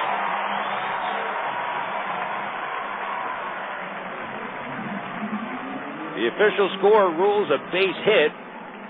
Austin tried to throw that ball a little quicker than before he had it in his hand. It came off the mound towards the third base line. It wasn't all that far out from the plate, maybe about 20 feet. But Bolivar runs well enough to force the pitcher to try to make a quicker play and costs him an out. So Bolivar is aboard. The go-ahead run is on base for the Cardinals. Cody Arthur, the number 5 batter, is the hitter. He struck out in all 3 of his at-bats against the starter Shell. Austin comes home with the first pitch, and it's outside, ball 1. Arthur, 4 hits in this series, but no runs batted in. All 4 hits are singles, and a couple of them are infield singles. 1-0 count. Here's Austin's pitch. Ground ball to the first baseman, down to a knee to scoop it up is Morales. Steps on the base, 8th inning is finished. No runs, 1 hit for the Cardinals, 1 runner left. We'll go to the 9th, tied at 3. This is the CSN Travs Radio Network. Are you tired of dealing with peeling, cracking, chipping paint, drafty houses? Then call Royal Windows and Siding right now. They can wrap your home in a blanket of insulation and add the Grand Sierra siding from Alcoa. It's the only siding with the Good Housekeeping seal of approval. Call in now for special savings from Royal Windows and Siding. Never paint again. Call about the Grand Sierra siding at 1-800-760-1419. Call Royal now at 1-800-760-1419. Pig and Chick has always given you and your family the best choices in great food. Many of you are now watching those carbs, and although the Pig and Chick menu has always offered great low-carb items, there's now a special low-carb menu featuring items with the same great taste Pig and Chick is famous for. Of course, you'll still find those great Pig and Chick ribs, barbecue sandwiches, catfish, gourmet sandwiches, chicken, steaks, and more. Bring the whole family for a relaxing dinner. In a hurry? Get it to go. Pig and Chick, 7824 Highway 107 in Sherwood. Open 10:30 a.m. till 9 p.m. Monday through Saturday. It happens every time you open the door at Moe's Southwest Grill. Mo wants you to feel welcome, so every time you open the door. But that's not the reason people open Moe's door. It's because Mo knows burritos. And because Mo is fanatical about fresh food. You won't even find a freezer there because Mo makes everything from scratch. People open the door because Mo knows salad. And because you get to watch as your meal is made to order right in front of you in just a few minutes. And Mo knows quesadillas. So bring a friend, bring the whole family. But if you don't mind, when you do come into Moe's Southwest Grill, please only open the door once.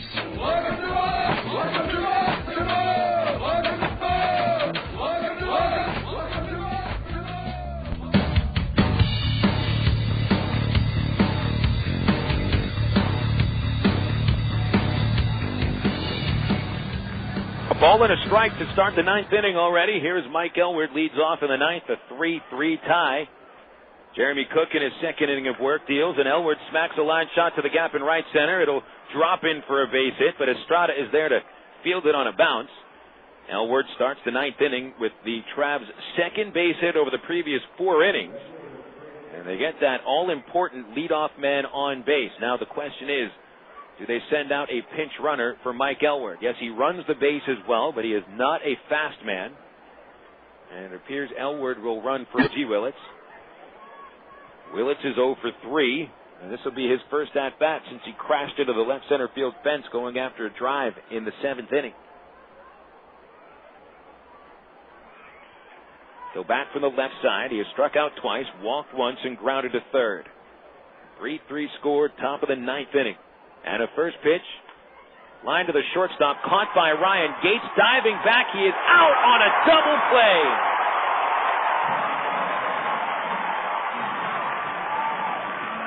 Gates was 5 feet off of first base, he did not freeze, he tried to dive back in, and Ryan throws him out. The double play ends the 9th inning. We go to the bottom of the 9th now, 3-3 score. Here come the Cards on the CSN Travs Radio Network.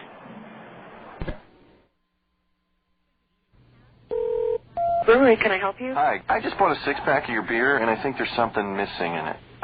There's no taste, in the beer. There's no taste. I was hoping maybe somebody in shipping could send me flavor. Like, I'm not trying. All I want is flavor. Sure, there's no Is flavor. there like a flavor distribution center in my neighborhood? I'll pick it up. No, there's no centers. I'll tell you what. I got some Miller Lights here. That'll do the trick. Thank you very much. Okay. Have a good day. If you're going to choose on taste, choose the light beer that actually tastes like beer. Great tasting, less filling Miller Lite. Miller. Good call. Miller Brewing Company, Milwaukee, Wisconsin. Live responsibly. Hit a home run with your family tonight. Whether you're planning a meal before the game or snacks for the game, remember to include milk, cheese, and yogurt in the game plan. 3 servings a day of dairy is the right amount to help keep your body healthy. It's easy. Just look for the 3-a-day logo on your favorite calcium-rich dairy foods at your local retailer. For more information, including recipes and coupons, visit www.3aday.org. Have you had your 3-a-day today? The power of cheese. And now Sonic presents Molly, Brian, and some cookie dough hijinks. This Sonic cookie dough blast is great. I love it. It's got all these little bits of cookie dough in there. You know, it just reminds me when I was little, my mom was making some cookies, and I got all the dough, and I ate all of it before she could cook the cookies. Oh. And I tell you, my reaction to that sugar was pretty phenomenal. I sort of started vibrating, you know, and running around and getting really hyper. And at one point, I thought that I was an actual beam of light. And, you know, I was running around the house saying, I'm a beam of light, I'm a beam of light. And, Honey, yeah. you did that last week. Was that last week? Yeah. Oh. I didn't know you'd eaten a bunch of cookie dough. That actually makes me feel better. Cookie Dough Blast, new at Sonic. It's the irresistible taste of chocolate chip cookie dough blended into a creamy frozen treat. Try one tonight because Sonic's open till at least midnight all summer long. Sonic's Cookie Dough Blast at participating Sonic drive-ins. It's not just good, it's Sonic good.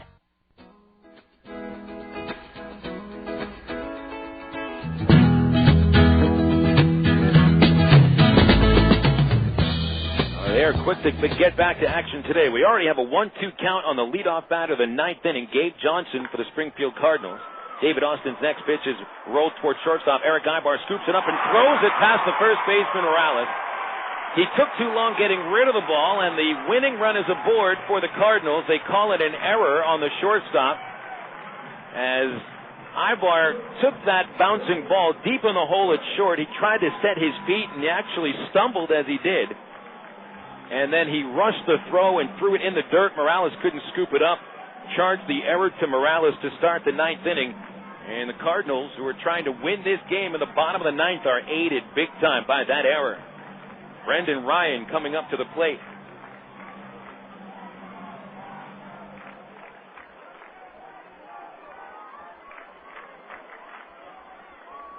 Ryan doubled off the left center field fence his last time up. He's 1 for 3.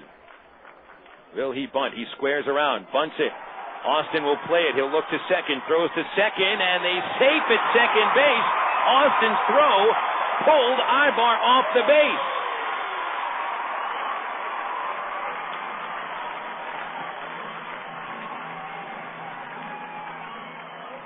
Austin had a clear line of sight at second base.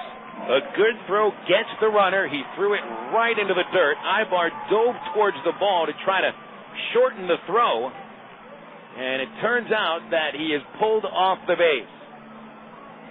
They haven't yet put up an error on the scoreboard. I don't see how they could call it anything but an error because he did not beat the throw to second. Johnson did not beat the throw to second base.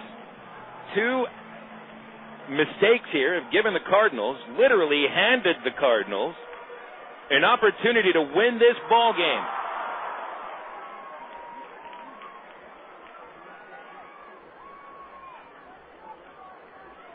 Dan Moylan is the batter, and you have to anticipate the sacrifice bunt here.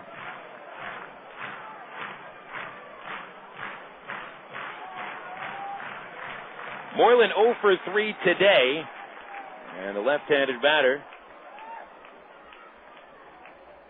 hasn't had a sac bunt all season. Porter charging at third. Moylan squares and bunts the ball. Morales will play it. It will flip to first base, and Kendrick just gets there as the ball arrives. And it's the second sacrifice bunt of this inning, so the Cardinals are in position to win the game thanks to 2 sacrifice bunts and 2 errors.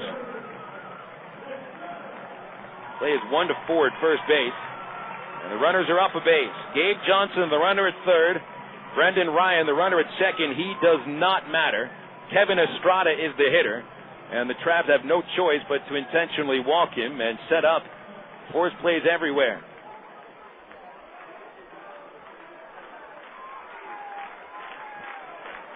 Estrada, who doubled in the Cardinals' second run of the seventh inning and then scored the tying run. Just watch Austin throw the second pitch outside. Not only have the Travs had a 3-0 lead evaporate in the seventh inning, but two mistakes. I'm not saying that those were easy plays,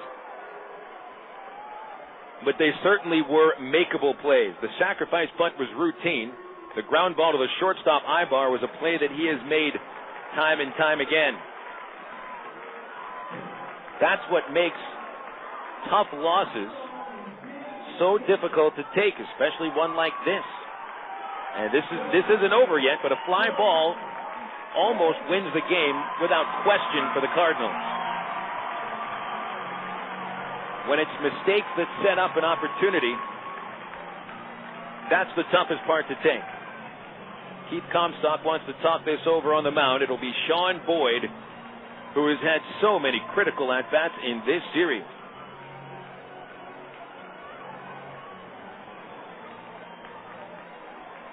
Yesterday, Boyd had probably the biggest at-bat of the ball game in the eighth inning when he hit into a double play with the bases loaded and the Travs leading by 1 run.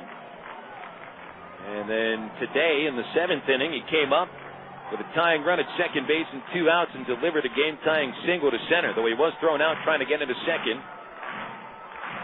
Boyd has a chance to win the game for the Cardinals. The infield will play for a double play on the... they'll play for a double play any way they can get it. Boyd, the one he hit into yesterday, was just the 5th double play he's bounced into all season. He's only missed 8 games. It's a righty versus righty spot. Austin works from the stretch. Sets at the letters. Here comes a pitch to Boyd. Ball 1, down and inside.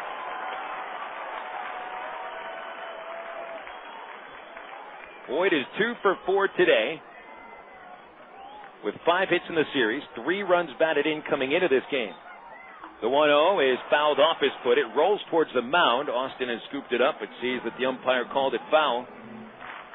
1-1.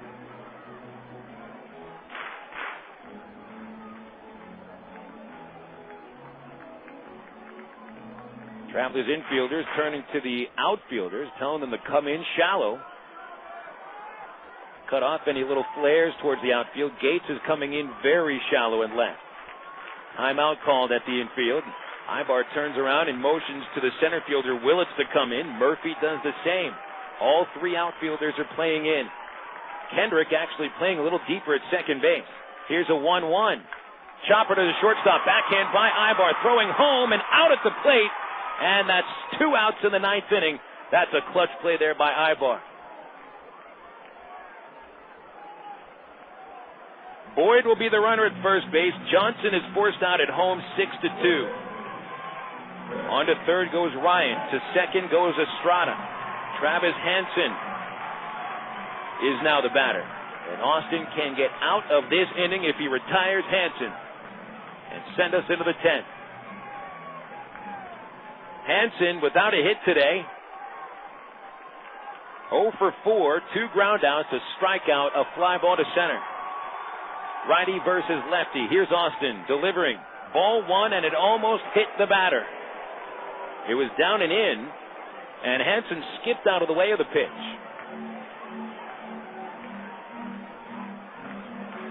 A ball and no strikes on Hansen. Now the outfielders playing at their normal depth. The infielders too. Here's the 1-0 to Hansen. Ground ball snagged at the mound by Austin. A flip to first, and the inning is over. A hard shot right back up the middle. If Austin doesn't field it, the Cardinals win. Austin makes the play. No runs for Springfield in the 9th inning. No base hits. 2 Traveler errors. 3 runners left. We go into the 10th inning, tied at 3. This is the CSN Travs Radio Network. Hey, nobody said quitting smoking was easy, but others have done it, and you can too, with help from the SOS Quit line, 1-866-NOW-QUIT. They'll give you the help you need to kick the tobacco habit. It's free, and it's free of nagging and preaching too.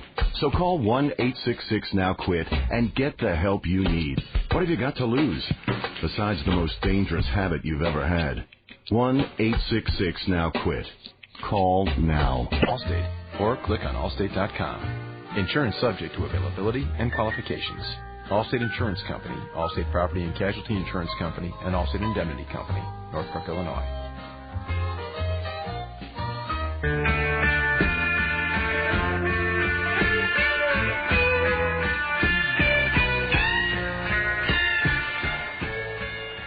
For the second time this season, the Travelers and the Springfield Cardinals play extra innings at Hammons Field. Erick Aybar leads off the 10th inning and fouls the first pitch on the ground towards first base. Hit the ball hard, but he broke his bat, and the barrel of the bat goes flying over the first base dugout. Everybody's just fine, and as a matter of fact, somebody caught the bat. It's a 3-3 score as the Springfield Cardinals had a chance to win the game with the bases loaded and 1 out. Dave Austin gets out of the jam. Erick Aybar made a fine play on a backhanded shortstop with the infield in and got a force out at home. And then Austin snags a hot shot comebacker for the final out. 0-1 to Aybar. Ground ball right side and past the diving second baseman. Into right field it goes, and Erick Aybar collects his third base hit. He has stolen 3 bases today, and with the Travs trying to break a tie in the 10th inning, there is no one else you'd rather have on base right now. Jeremy Cook is still the pitcher. It's his 3rd inning of work. Only allowed 1 base hit in the first 2 innings he pitched, but now he will work with Aybar on the bases. And you can expect a few throws over to first. The batter will be Howie Kendrick. Had a single his last time up, his only base hit of the game. Already there's a throw over, and Aybar is back.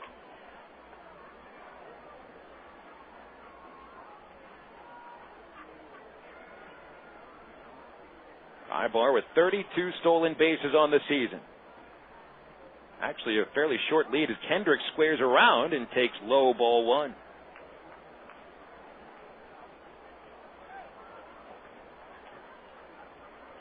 Possibly the Travs figuring that the Cardinals will key on Aybar's running game so much as he may not have a good chance to steal a base, so why not sacrifice the at-bat? Then again, there's Kendrick at the plate, who's an extra base hitter quite a bit. Maybe let him swing away. Throw over to first. And Erick is back in there. He's on his feet. Hasn't had to dive yet. The totals for the teams are almost the same. For the Travs, 3 runs, 8 hits, 1 error. Cardinals, 3 runs, 8 hits, 2 errors.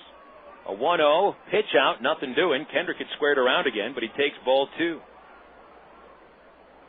Now, the official score did not rule Austin's bad throw on that sac bunt at the bottom of the 9th an error. I don't think he saw the umpire's signal that the throw pulled the umpire off the base. It really doesn't matter because no runs scored. So why charge him with an error that he doesn't need? Throw over to first. Almost thrown away. Cook put it on the other side of the base, and he's dealing with Gabe Johnson, who's a right-handed first baseman, so he fields with a left hand. He has to reach across the runner. Aybar leading away. There he goes. The 2-0 pitch is inside, and the pitch is dropped by the catcher. Aybar has stolen his 4th base of the night, and the count is 3 balls and no strikes on Kendrick. Travs have put up a new high on the season with 6 steals. Tom Gamboa asks for Kendrick to come down the third base line and speak about this situation. If you've been sacrificing him with Aybar at first base, why not sacrifice him with Aybar at second? Sparling tells Gamboa to break it up. Kendrick comes back to the on deck to the batter's circle and stands in there. It's a 3-ball, no strike count. They will not intentionally walk him. They'll throw a pitch, and it was outside. I don't think they were giving Howie anything to hit anyway. So Kendrick takes a walk. 2 runners on base. Nobody out. Here's Mike Napoli.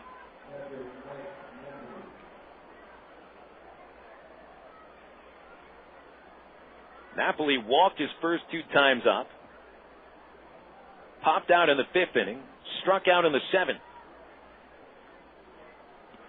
Now, are you going to ask your cleanup hitter to bunt? Napoli hasn't had to do it yet this year. Corner's coming up. Here's a stretch and a pitch. And a swing and a high drive deep right center field. Going back is Estrada. He's at the track and makes the catch. Aybar tags from second, goes to third base. Kendrick holds at first. Well, Napoli gave the ball a ride. It did not carry. It fell into the glove of Estrada right at the cut of the warning track, and there's 1 away, but that does help. It's almost like a sacrifice bunt as Aybar, the go-ahead runner, reaches third. Alex Serrano has begun to warm up in the Traveler bullpen, a new closer for the team.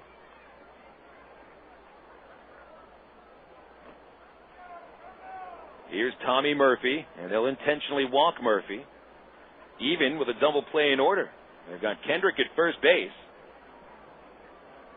and they're intentionally walking Murphy to set up a double play with Kendrys Morales batting. So Kendry, who would have ever thought anybody would intentionally walk a batter to face Kendrys Morales, who was cleaning up for the Cuban national team in all the great international baseball. Now, are you going to ask your cleanup hitter to bunt? Napoli hasn't had to do it yet this year. Corner's coming up. Here's a stretch and a pitch. And a swing and a high drive deep right center field. Going back is Estrada. He's at the track and makes the catch. Aybar tags from second, goes to third base. Kendrick holds at first. Well, Napoli gave the ball a ride. It did not carry. It fell into the glove of Estrada right at the cut of the warning track, and there's 1 away, but that does help. It's almost like a sacrifice bunt as Aybar, the go-ahead runner, reaches third. Alex Serrano has begun to warm up in the Traveler bullpen, a new closer for the team.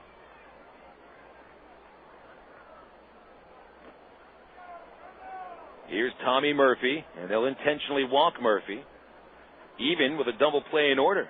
They've got Kendrick at first base, and they're intentionally walking Murphy to set up a double play with Kendrys Morales batting. So Kendry, who would have ever thought anybody would intentionally walk a batter to face Kendrys Morales, who was cleaning up for the Cuban national team in all the great international baseball tournaments, up 2-2. Out of the inning, Mike Elwood will come up next. Travelers 6, Cardinals 3. Cards will have their 3, 4, and 5 batters coming up to the plate in the 10th inning. They may have already shot their load. Scored all 3 of their runs in the 7th. Elwood will take ball 1 low and outside. Cardinals were given an opportunity to win the game in the 9th inning. And the Travs end up coming up with a couple of big plays after they commit 2 errors. 1-0 is inside ball 2. 2-0 to Elwood. Elwood homered in the second, making it 2-0. Then struck out twice. And for the Optimist dugout, and each kid in your youth group or baseball team gets a free box seat while the adults pay just $6. You won't find a better deal anywhere in town. The Travs and the West Little Rock Optimist Club are committed to passing our love for baseball to your kids. In order to take advantage of this, you got to call 664-1555 and ask about the Optimist dugout. Free box seats for youth groups every game, only at Ray Winder Field. Hey fans, Bill Valentine here with a question. When was the last time you saw the Travs turn to triple play? That's right, I can't remember either. So this year, we're going to celebrate if the Travs manage to turn that trick. $100,000 to one fan if the Travs has completed a triple play during the 6th inning of a home game. You got to be 18 to enter with a valid driver's license, and you must be present to win. It's the Travelers' $100,000 triple play giveaway all season long here at Ray Winder Field.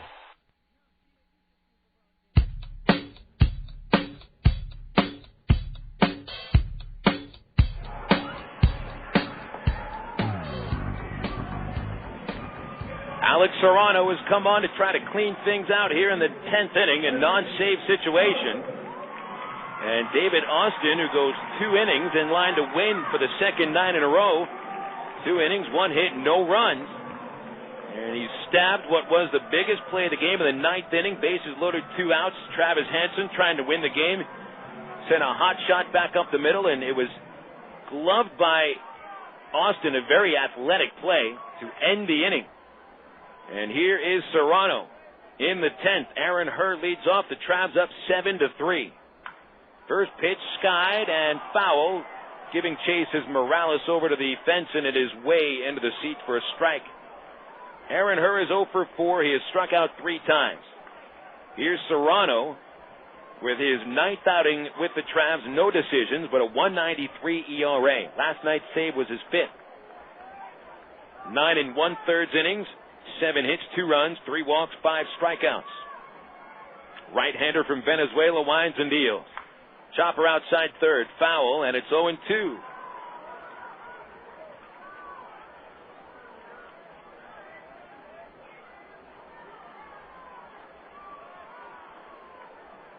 Tulsa is leading Wichita in the second game of their doubleheader. They're in the bottom of the 7th inning. It's 6-4. And the Wranglers are rallying back, but still a 2-run lead for the Drillers. There's a foul ball hit by her, still 0-2.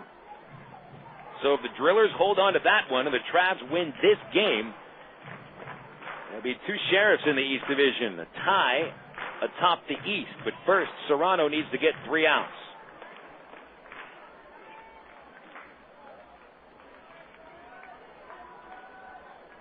The 0-2, a change inside to her, ball 1. Kendrys Morales knocking in 3 runs with a double in the 10th. And Mike Elward adds a little more insurance to it with his 3rd base hit.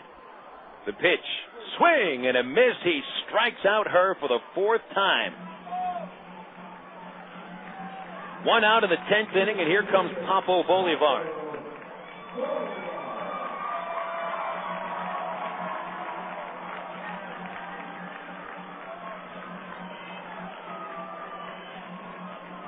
Morales and Elward leading the attack today. Kendry 2 hits, 4 RBIs. Elward 3 hits, 2 runs batted in. Greg Porter chipping in with a home run. There's a pitch taken from Bolivar, strike 1. Bolivar had an infield single in the 8th inning and was left at first. Serrano winds and delivers. It is low, and it's 1-1 now.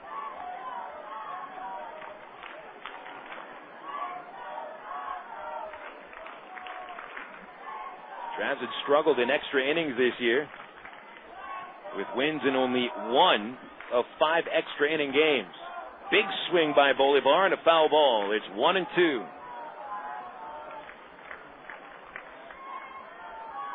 The only extra inning game they've won this year was here in Springfield back in May, and they may have just pulled out another one tonight.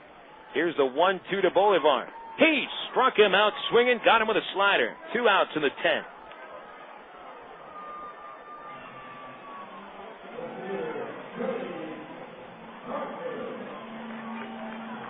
Here's Cody Harther. And Harther is 0 for 4 with 3 strikeouts. And a pitch on the way. Grounder up the middle. Aybar in back of second, gloves it from short center. Guns to first, gets the out. Travs win. They win their 3rd consecutive series. They take 3 of 4 from Springfield. 7-3 the final score today. The Travs are a winner, and you can put it in the books. Travs showing some backbone today after they gave up a 3-run lead. They explode in the 10th inning for 4 runs right after Springfield had a chance to win it. And they come out of the dugout of the bullpen to celebrate with high fives and butt slaps around second base. Travs win 7-3. We got the finals next, right after this on the CSN Travs Radio Network. It has a legendary reputation for reliability, durability, and quality. It's been named to Car and Driver's 10 Best list 18 times. It was the first gasoline-powered production automobile to be certified as a low-emission vehicle in the U.S. And the best part is, it's used. Proof that how you start out in life is a good indication of how far you'll go. Honda certified used cars. See, it may be used, but it's still a Honda. Vail Honda, 13101 Chenal Parkway, Little Rock. When it comes to a full line of office products, the name is Settle Office Products, 4412 MacArthur Drive in North Little Rock. They've been in business on MacArthur Drive for 23 years. They get free delivery anywhere in Central Arkansas. They have office furniture, office supplies, scratch and dent furniture, and they're family owned and operated. Give them a call today at 758-1050 or see them on the website at www.settleofficepro.com. CSN is now live on the internet at csnsports.com. Click on Live Broadcast in the upper left-hand corner on your home page for live play-by-play audio, not to mention all other programs CSN produces during the year. Check out our webpage with a list of games today on CSN, the latest scoreboard, and the latest sports headlines at csnsports.com. That's csnsports.com with live coverage worldwide on the internet. csnsports.com, bringing you closer to us than ever before.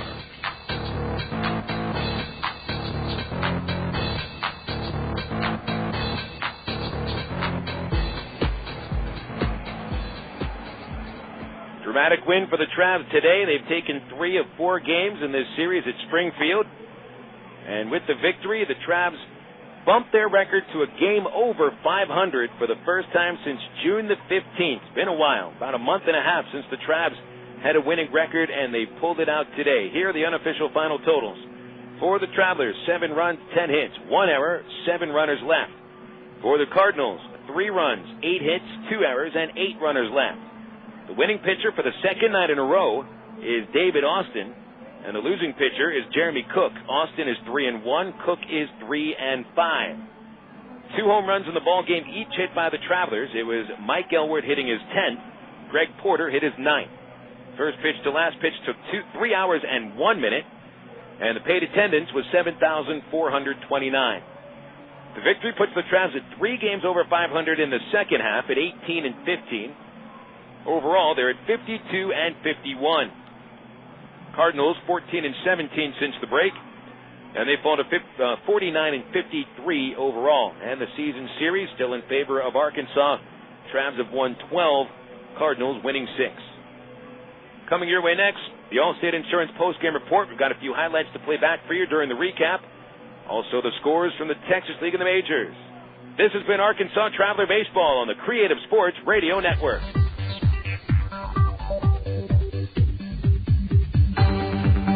Arkansas Traveler Baseball on the CSN Radio Network was brought to you by the ITT Technical Institute online at itt-tech.edu, by Coca-Cola, make it real, by Miller Lite, prevent taste loss with Miller Lite, and by Allstate, you're in good hands with Allstate, and by the Sonic Drive-In.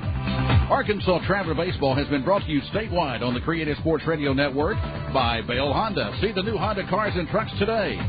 By the U.S. Air Force, crossing to the blue. The Bank of the Ozarks with several locations to serve you. And by the Canadian Tax Advisory Group. Arkansas Traveler Baseball has been a presentation of CSN, the Creative Sports Radio Network. Stay tuned next for the Traveler Postgame Show. Right here on CSN, the Creative Sports Radio Network. Ew, it stinks in here. Passing gas. Is there a right time and a wrong time to do it? Come on, huh? I'm trying to eat. When indoors in the company of others, passing gas is not only taboo, it can be deadly. I'm gagging. Passing gas releases a plume of toxic vapors like ammonia and hydrogen cyanide. Oh, you're killing us over here. Every year, hundreds of infants exposed to passed gas die. What? I cracked a window? And just opening a window isn't enough. These deadly fumes can linger in the room for hours after odors have dissipated. Daddy, you promised you'd smoke outside. You're right, Pumpkin. Excuse me. If you smoke, take it outside. Don't pass gas. A message from the American Legacy Foundation and the Ad Council. Get the facts at don'tpassgas.org. Place your hand on your heart. Measure the beats. 1, 2, 3, 4, 5. That's how long it takes to protect your child's life. 5 heartbeats. That's how long it takes to learn about the dangers of pesticides that could be found in your child's classroom. Asthma, lower IQ scores, and cancer have all been linked to prolonged exposure to these toxins. But if you knew there were toxin-free alternatives to pesticides, if you knew you had a voice regarding their use, if you knew you could take action that would make your child's classroom safe today, wouldn't you do something? In a heartbeat. Log on to earthshare.org today and find out how you can help. A public service message brought to you by Earthshare and the Ad Council.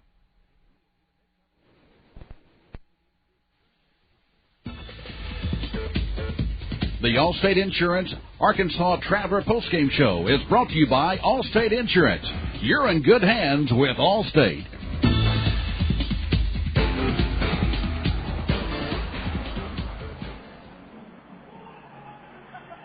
Another exciting ball game with the Arkansas Travelers and the Springfield Cardinals. And once again, the Travs come out the victor tonight at Hammons Field. Phil Elson with you. Let's recap the ball game. We'll start in the first inning as the Travs grabbed an early lead against the Springfield starter, Jeremy Cummings. Erick Aybar, who was on base 3 times today and disrupted the Cardinal defense quite a bit, singled with 1 out of the first inning, then stole second, and after Howie Kendrick reached on a drop fly ball by the left fielder Cody Harther, Aybar and Kendrick executed a double steal. Napoli would take a walk to load the bases with 1 out. However, Jeremy Cummings would catch Tommy Murphy looking, bringing Kendrys Morales to the plate. This would be a sign of things to come today for Kendrick. And a 1-strike pitch comes. And it's shot on the ground up the middle. Second baseman Herr gets to it, but he's unable to make a play as Aybar comes home to score. An infield single for Morales put the Travs ahead by a 1-0 score, and then it was Mike Elward coming up to lead off the second inning. Elward had been 2 for 20 the last visit to Hammons Field. Having a great series offensively. Here's the 3-2. Swing and a high fly ball to deep left field. Has he hit another home run? He has! Mike Elward hits a home run for the 3rd consecutive game. Elward's home run was his 10th of the season, and it made it 2-0 Arkansas. They'd go up 3-0 when Greg Porter led off the 4th inning with his 9th home run of the season, a bomb that sailed over the fence and on top of the clubhouse building in right field, and that made it 3-0. Stephen Shell wasn't exactly cruising, but pitching very well going into the 7th inning. He had allowed only 4 hits and 1 walk with 5 strikeouts before striking out the first batter of the 7th. Then he walked Gabe Johnson for the 2nd time. Brendan Ryan then sent a shot to the left center field fence. Reggie Willits climbed up against the fence, and I shouldn't use the word climbed. He crashed into the fence going after the ball, and Ryan would get to second base on a double with Johnson stopping at third. Although Willits was slow in getting up, eventually he would get to his feet. He'd be okay and would remain in the game. Dan Moylan then came to the plate. The Travelers infield played back. Moylan grounded to shortstop with Erick Aybar. Instead of throwing home, he threw to first base. The safe play to retire Moylan, and Johnson scored to bring the Cardinals on the scoreboard and made it 3-1. Kevin Estrada then doubled a line drive over the right fielder Tommy Murphy. That chased Ryan home, making the score 3-2. And then Sean Boyd comes to the plate, and he came through with a big base hit. Leading away from second is Kevin Estrada, representing the tying run. Kendrick holds him on. The pitch. Line drive center field, coming in, a base hit. Willits plays it on a hop. Here comes Estrada home. He beats the throw. The throw cut off by Morales. They'll get it out at second base as Boyd slides right into the tag of Erick Aybar. But the run has scored. Springfield ties the game in the 7th inning with 3 runs on 3 base hits. So that tied the game, and the Cardinals had the momentum going their way. However, Springfield would waste an opportunity in the 9th inning. They would have the bases loaded with 1 out as Gabe Johnson reached on an error by the shortstop Erick Aybar. Then Brendan Ryan sacrificed to the mound with David Austin's throw pulling Aybar off the base. Then another sacrifice bunt put the runners to second and third. Travs walked Kevin Estrada intentionally, bringing up Sean Boyd. Boyd, who came through with the game-tying hit, would not come through with the game-winning hit or even a fly ball. He chopped to shortstop with Aybar throwing home for a force-out. The base is still loaded for Travis Hansen. He sent a shot back to the pitcher's mound. Austin stabbed the ball and got the out at first base, ending the threat. And then Arkansas gets ahead in the 10th inning for good. Erick Aybar led off with his 3rd base hit, then collected his 4th steal, digging in for second base. Jeremy Cook would walk Howie Kendrick before Mike Napoli drove a pitch to the right field gap, giving Aybar 3rd base. An intentional walk of Tommy Murphy set up Kendrys Morales. Cook behind Morales, 2 balls, no strikes. Get a pitch to hit. Here it comes. And there it goes to left center field. A line drive base hit, rolling all the way to the fence. Aybar's home. Kendrick is home. That's Murphy going round third. He scores. Into second is Kendrys Morales with a 3-run double. Kendry, who knocked in the winning run yesterday, knocked in the 3 winning runs today, and he eventually scored when Mike Elwert collected a base hit to center field, and the Travs were up by a final score of 7-3. Morales, who finishes this series with 4 base hits, knocks in 4 today and 5 on the series. Meanwhile, Mike Elwert hit a home run in all 3 games that he played. He knocks in 6 runs in the series, and the Travs take 3 of 4 games from Springfield. There's a chance that the Travs are tied for first place. We'll have to answer that question when we come back for the Texas League scoreboard, right after these words on the Allstate Insurance postgame report here on the CSN Arkansas Traveler Baseball Network. The third base coach. He doesn't get much attention. You've never heard of a third base coach groupie, have you? But he's vital to the success of the team. His experience and knowledge of the game can mean the difference between scoring a run or getting thrown out at the plate. Allstate agents play a similar role to the third base coach, although they have experience with much more than just home. They can help with auto insurance, life insurance, and your retirement needs as well. And they'll do it without using any crazy signals. They'll help you understand the coverage options available so you can find the one that's right for you. You deserve a team with big league experience. That's Allstate, Stan. Are you in good hands? To get a team with big league experience, just visit your local Allstate agent, call 1-800-ALLSTATE, or click on allstate.com. Insurance subject to availability and qualifications. Allstate Insurance Company, Allstate Property and Casualty Insurance Company, and Allstate Indemnity Company, Northbrook, Illinois. And now Sonic presents Molly, Brian, and some cookie dough hijinks. This Sonic cookie dough blast is great. I love it. Yeah, it's got all these little bits of cookie dough in there. You know, it just reminds me when I was little, my mom was making some cookies, and I got all the dough, and I ate all of it before she could cook the cookies. Oh. And I tell you, my reaction to that sugar was pretty phenomenal. I sort of started vibrating, you know, and running around and getting really hyper. And at one point, I thought that I was an actual beam of light. And, you know, I was running around the house saying, I'm a beam of light, I'm a beam of light. And, Honey, yeah. you did that last week. Was that last week? Yeah. Oh. I didn't know you'd eaten a bunch of cookie dough. That actually makes me feel better. Cookie Dough Blast, new at Sonic. It's the irresistible taste of chocolate chip cookie dough blended into a creamy frozen treat. Try one tonight because Sonic's open till at least midnight all summer long. Sonic's Cookie Dough Blast at participating Sonic drive-ins. It's not just good, it's Sonic good. Brewery, can I help you? Hi, I just bought a 6-pack of your beer, and I think there's something missing in it.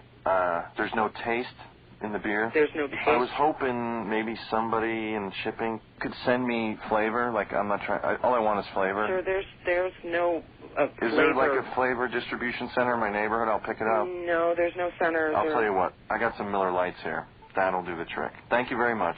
Okay. Have a good day. If you're going to choose on taste, choose the light beer that actually tastes like beer. Great tasting, less filling Miller Lite. Miller. Good call. Miller Brewing Company, Milwaukee, Wisconsin. Live responsibly. Travs winners today, 7-3 in 10 innings over the Springfield Cardinals. And the Tulsa Drillers sweep a doubleheader from the Wichita Wranglers. This means that the Travs are now tied for first with Wichita going into tomorrow's series opener at Lawrence Dumont Stadium. In Game 1 of the doubleheader, the Drillers were leading, took a 6-1 final score, with Sandy Neen picking up his 6th win. Thad Markrate took the loss, dropping to 4-6. Drillers got a homer from Sean Barker, his 12th. Wichita scored their only run on a home run from Shane Costa. In the second game, the Wranglers gave up 5 runs in the 4th inning, and Tulsa wins at 6-4. Zach Parker finally won his 10th game of the year after attempting it 6 times. Pat Hicklin was the loser. He's 0-1, and P.J. Bevis came on for the save, his 21st.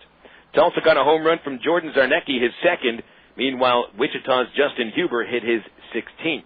Travs and Wichita each with, 18 wins and 15 losses going into the series opener tomorrow night. 2 other games are finals. It's the Frisco Rough Riders defeating Midland 7-4. And Corpus Christi beats San Antonio 8-2, with Jason Hirsch picking up his 9th win. Juan Sandoval, the loser, is 6-8. 2 homers for the Missions by Jesse Hurlbeck and Ismael Castro. Meanwhile, Corpus Christi got a home run from Hector Jimenez and 3 RBIs from their catcher Dax Norris. So couple the Missions loss with the Rockhounds loss, still a first-place tie in the West Division, though Midland and San Antonio are now just 2 games ahead of the Corpus Christi Hooks. Coming up next, we'll have the scores from the major leagues. You're listening to the CSN Arkansas Traveler Baseball Network, and now these words for Settle Office Products. When it comes to a full line of office products, the name is Settle Office Products, 4412 MacArthur Drive in North Little Rock. They've been in business on MacArthur Drive for 23 years. They give free delivery anywhere in Central Arkansas. They have office furniture, office supplies, scratch and dent furniture, and they're family owned and operated. Give them a call today at 758-1050 or see them on the website at www.settleofficepro.com. It has a legendary reputation for reliability, durability, and quality. It's been named to Car and Driver's 10 Best list 18 times. It was the first gasoline-powered production automobile to be certified as a low-emission vehicle in the U.S. And the best part is, it's used. Proof that how you start out in life is a good indication of how far you'll go. Honda certified used cars. See, it may be used, but it's still a Honda. Bale Honda, 13101 Chenal Parkway, Little Rock. The Air Force is the only branch of service with its own community college. It's called the Community College of the Air Force, and it makes a difference. You see, in the Air Force, you earn college credit for learning your job. You can earn an associate's degree in one of 66 career fields. Your job experience goes farther in the Air Force. For more information, call 1-800-423-USAF or log on at airforce.com. Cross into the blue with the U.S. Air Force. No one comes close.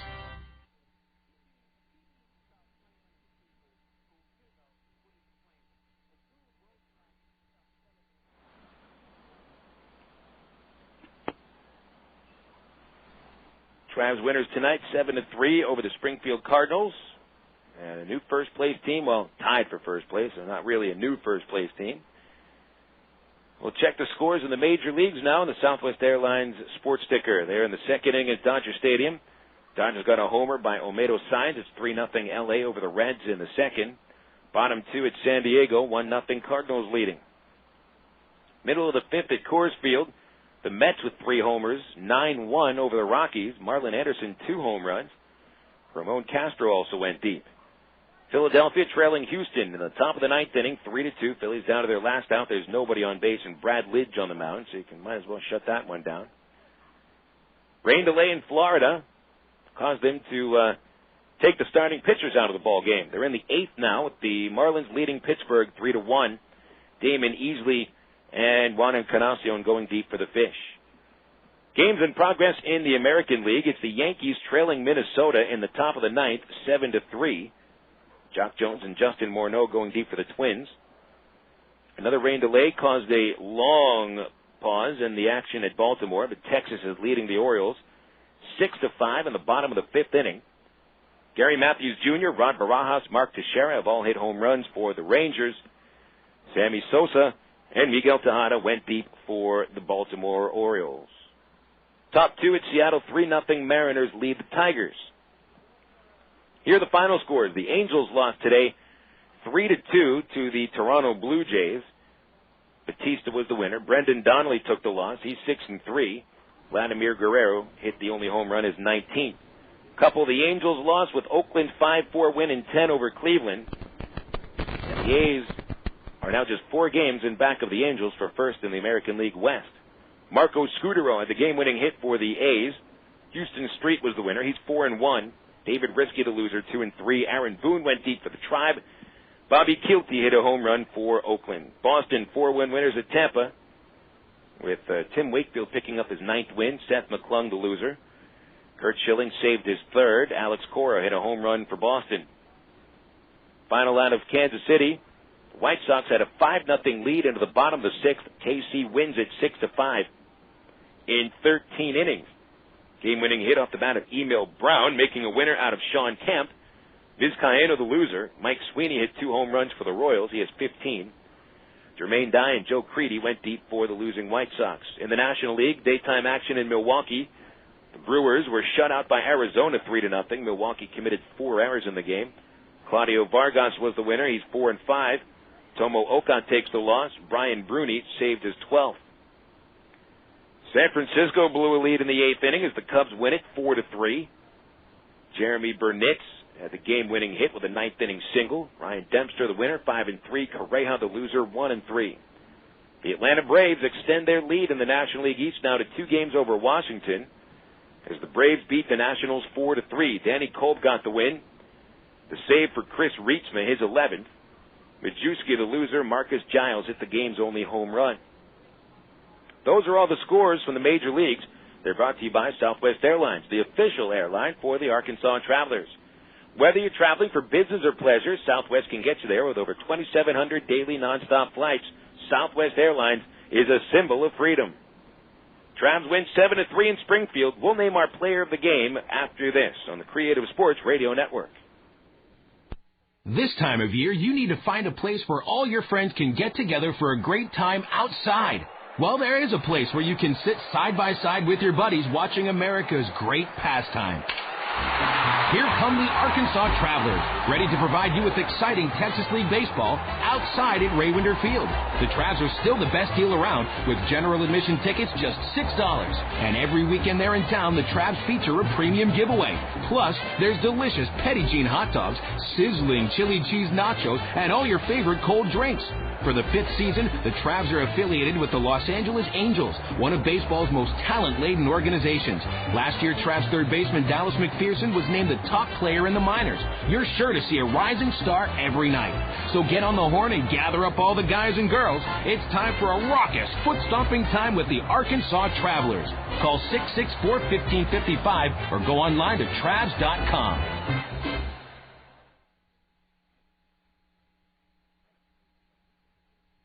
Okay, everybody, we've got to let Travs fans know about our baseball bingo promotion. Sing along if you know the words. At the old ballpark in Little Rock, we play baseball bingo. B-I-N-G-O, B-I-N-G-O, B-I-N-G-O. We play baseball and bingo. On Tuesdays and Thursdays, you'll win lots of prizes. B-I-N-G-O, B-I-N-G-O, B-I-N-G-O. We play baseball and bingo. If you can win a free dinner at the Golden Corral or Villa. B-I-N-G-O, B-I-N-G-O, B-I-N-G-O. We play baseball and bingo. Academy Sports and Outdoors gives away a gift card. Don't worry, fans, we won't sing this at the ballpark, but it's baseball and bingo on Tuesdays and Thursdays at Raywinder Field. We play baseball and bingo.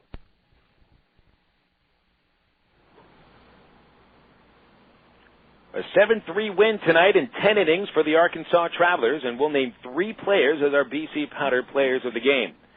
The first one goes to shortstop Erick Aybar, who finishes 3 for 5. He scored the winning run, also scored another run, but it was also his disruption on the base paths which caused the Cardinals much dismay. Aybar steals 4 bases today and now has 33 steals on the season, the second most in the Texas League, and only 2 behind league leader Josh Anderson of Corpus Christi. Also sharing in the award will be Mike Elward, who finishes 3 for 5 with his 3rd home run in as many games. The other part of the award goes to Traveler first baseman Kendrys Morales.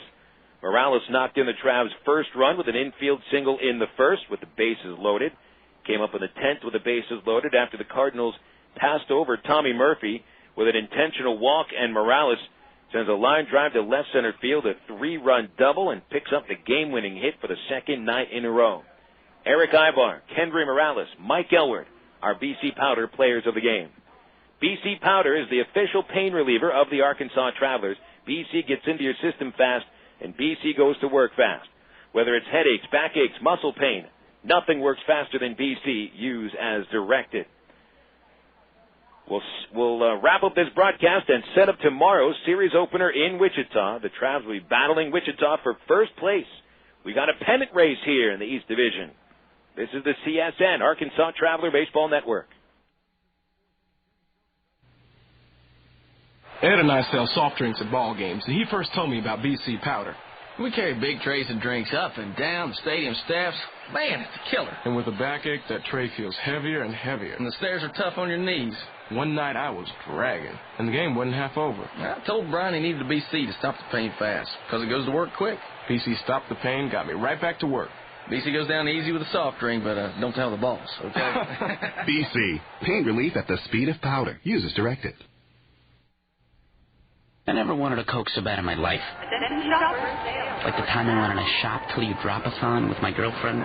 So there I am, pinballing from store to store across the vast expanse of this mega mall, forced to give my opinion on her clothing choices, which she promptly ignored. I think it was from all the, yeah, that looks great, honey, but I was parched. Only one thing was going to unparch me, a Coke.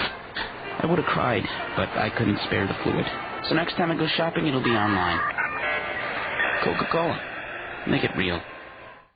And now Sonic presents Molly, Brian, and some cookie dough hijinks. This Sonic cookie dough blast is great. I love it. It's got all these little bits of cookie dough in there. You know, it just reminds me when I was little, my mom was making some cookies, and I got all the dough, and I ate all of it before she could cook the cookies. Oh. And I tell you, my reaction to that sugar was pretty phenomenal. I sort of started vibrating, you know, and running around and getting really hyper. And at one point, I thought that I was an actual beam of light. And, you know, I was running around the house saying, I'm a beam of light, I'm a beam of light. And, honey, yeah. You did that last week. Was that last week? Yeah. Oh. I didn't know you'd eaten a bunch of cookie dough. That actually makes me feel better. Cookie Dough Blast, new at Sonic. It's the irresistible taste of chocolate chip cookie dough blended into a creamy frozen treat. Try one tonight because Sonic's open till at least midnight all summer long. Sonic's Cookie Dough Blast at participating Sonic drive-ins. It's not just good, it's Sonic good. Our official totals for tonight's game in 10 innings. The Arkansas Travelers 7 runs, 10 hits, 1 error. They stranded 7. Travs were 3 for 12 with a runner in scoring position, but 2 of those hits came in the 10th inning by Kendrys Morales and Mike Elward. Totals for the Cardinals, 3 runs, 8 hits, 2 errors. Springfield strands 8. They were 2 for 10 with a runner in scoring position. The winning pitcher tonight is David Austin. 2 shutout innings of work, 1 hit, 1 walk, 1 strikeout. He's 3-1 with a 3.97 ERA. Losing pitcher was Jeremy Cook. Gave up 4 hits, 4 runs, 2 walks, and 1 strikeout in 3 innings. Cook's record falls to 3-5 with a 4.38 ERA. Time of game was 3 hours, 1 minute, and the paid attendance, 7,429. Well, the win puts the Travs at 18-15 in the second half and in a first-place tie with the Wichita Wranglers. Overall, they're 52-51 and above 500 for the first time since June 15th. Springfield falls to 14-17 in the second half. Overall, they're 49-53, and the season series is still in favor of the Travs. They are 12-6 when playing the Springfield Cardinals. Travs win this series 3-1 and have now won an unprecedented 3 consecutive series, 2 of 3 from Corpus Christi, 4 of 5 from Tulsa, and now 3 of 4 from Springfield. Coming up next is a showdown with the Wichita Wranglers. Each team trying to grab first place, and one team will leave in first place. It's a 5-game series with a doubleheader on Friday. Now tomorrow, the first game of the series will feature Delvin James for the Travs. James entering the ball game with a record of 3-3 with a .520 earned run average. It'll be his second start coming off the disabled list.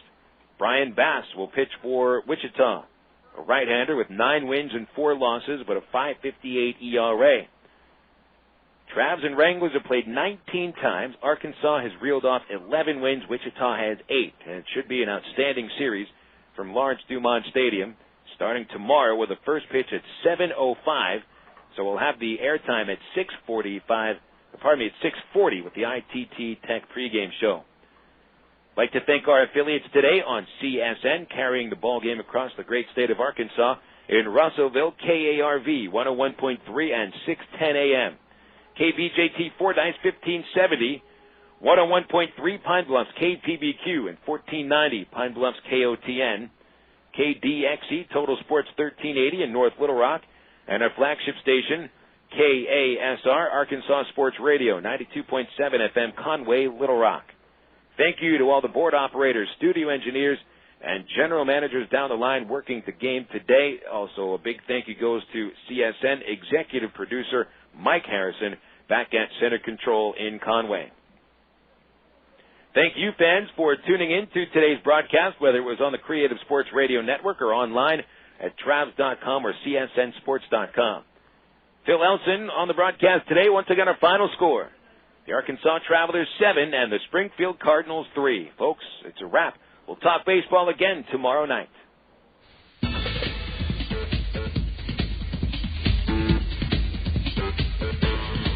The Arkansas Traveler postgame show was brought to you by Allstate Insurance. See your nearest Allstate Insurance agent anywhere in Arkansas today. And remember, you're in good hands with Allstate. Arkansas Traveler Baseball has been a presentation of CSN, the Creative Sports Radio Network.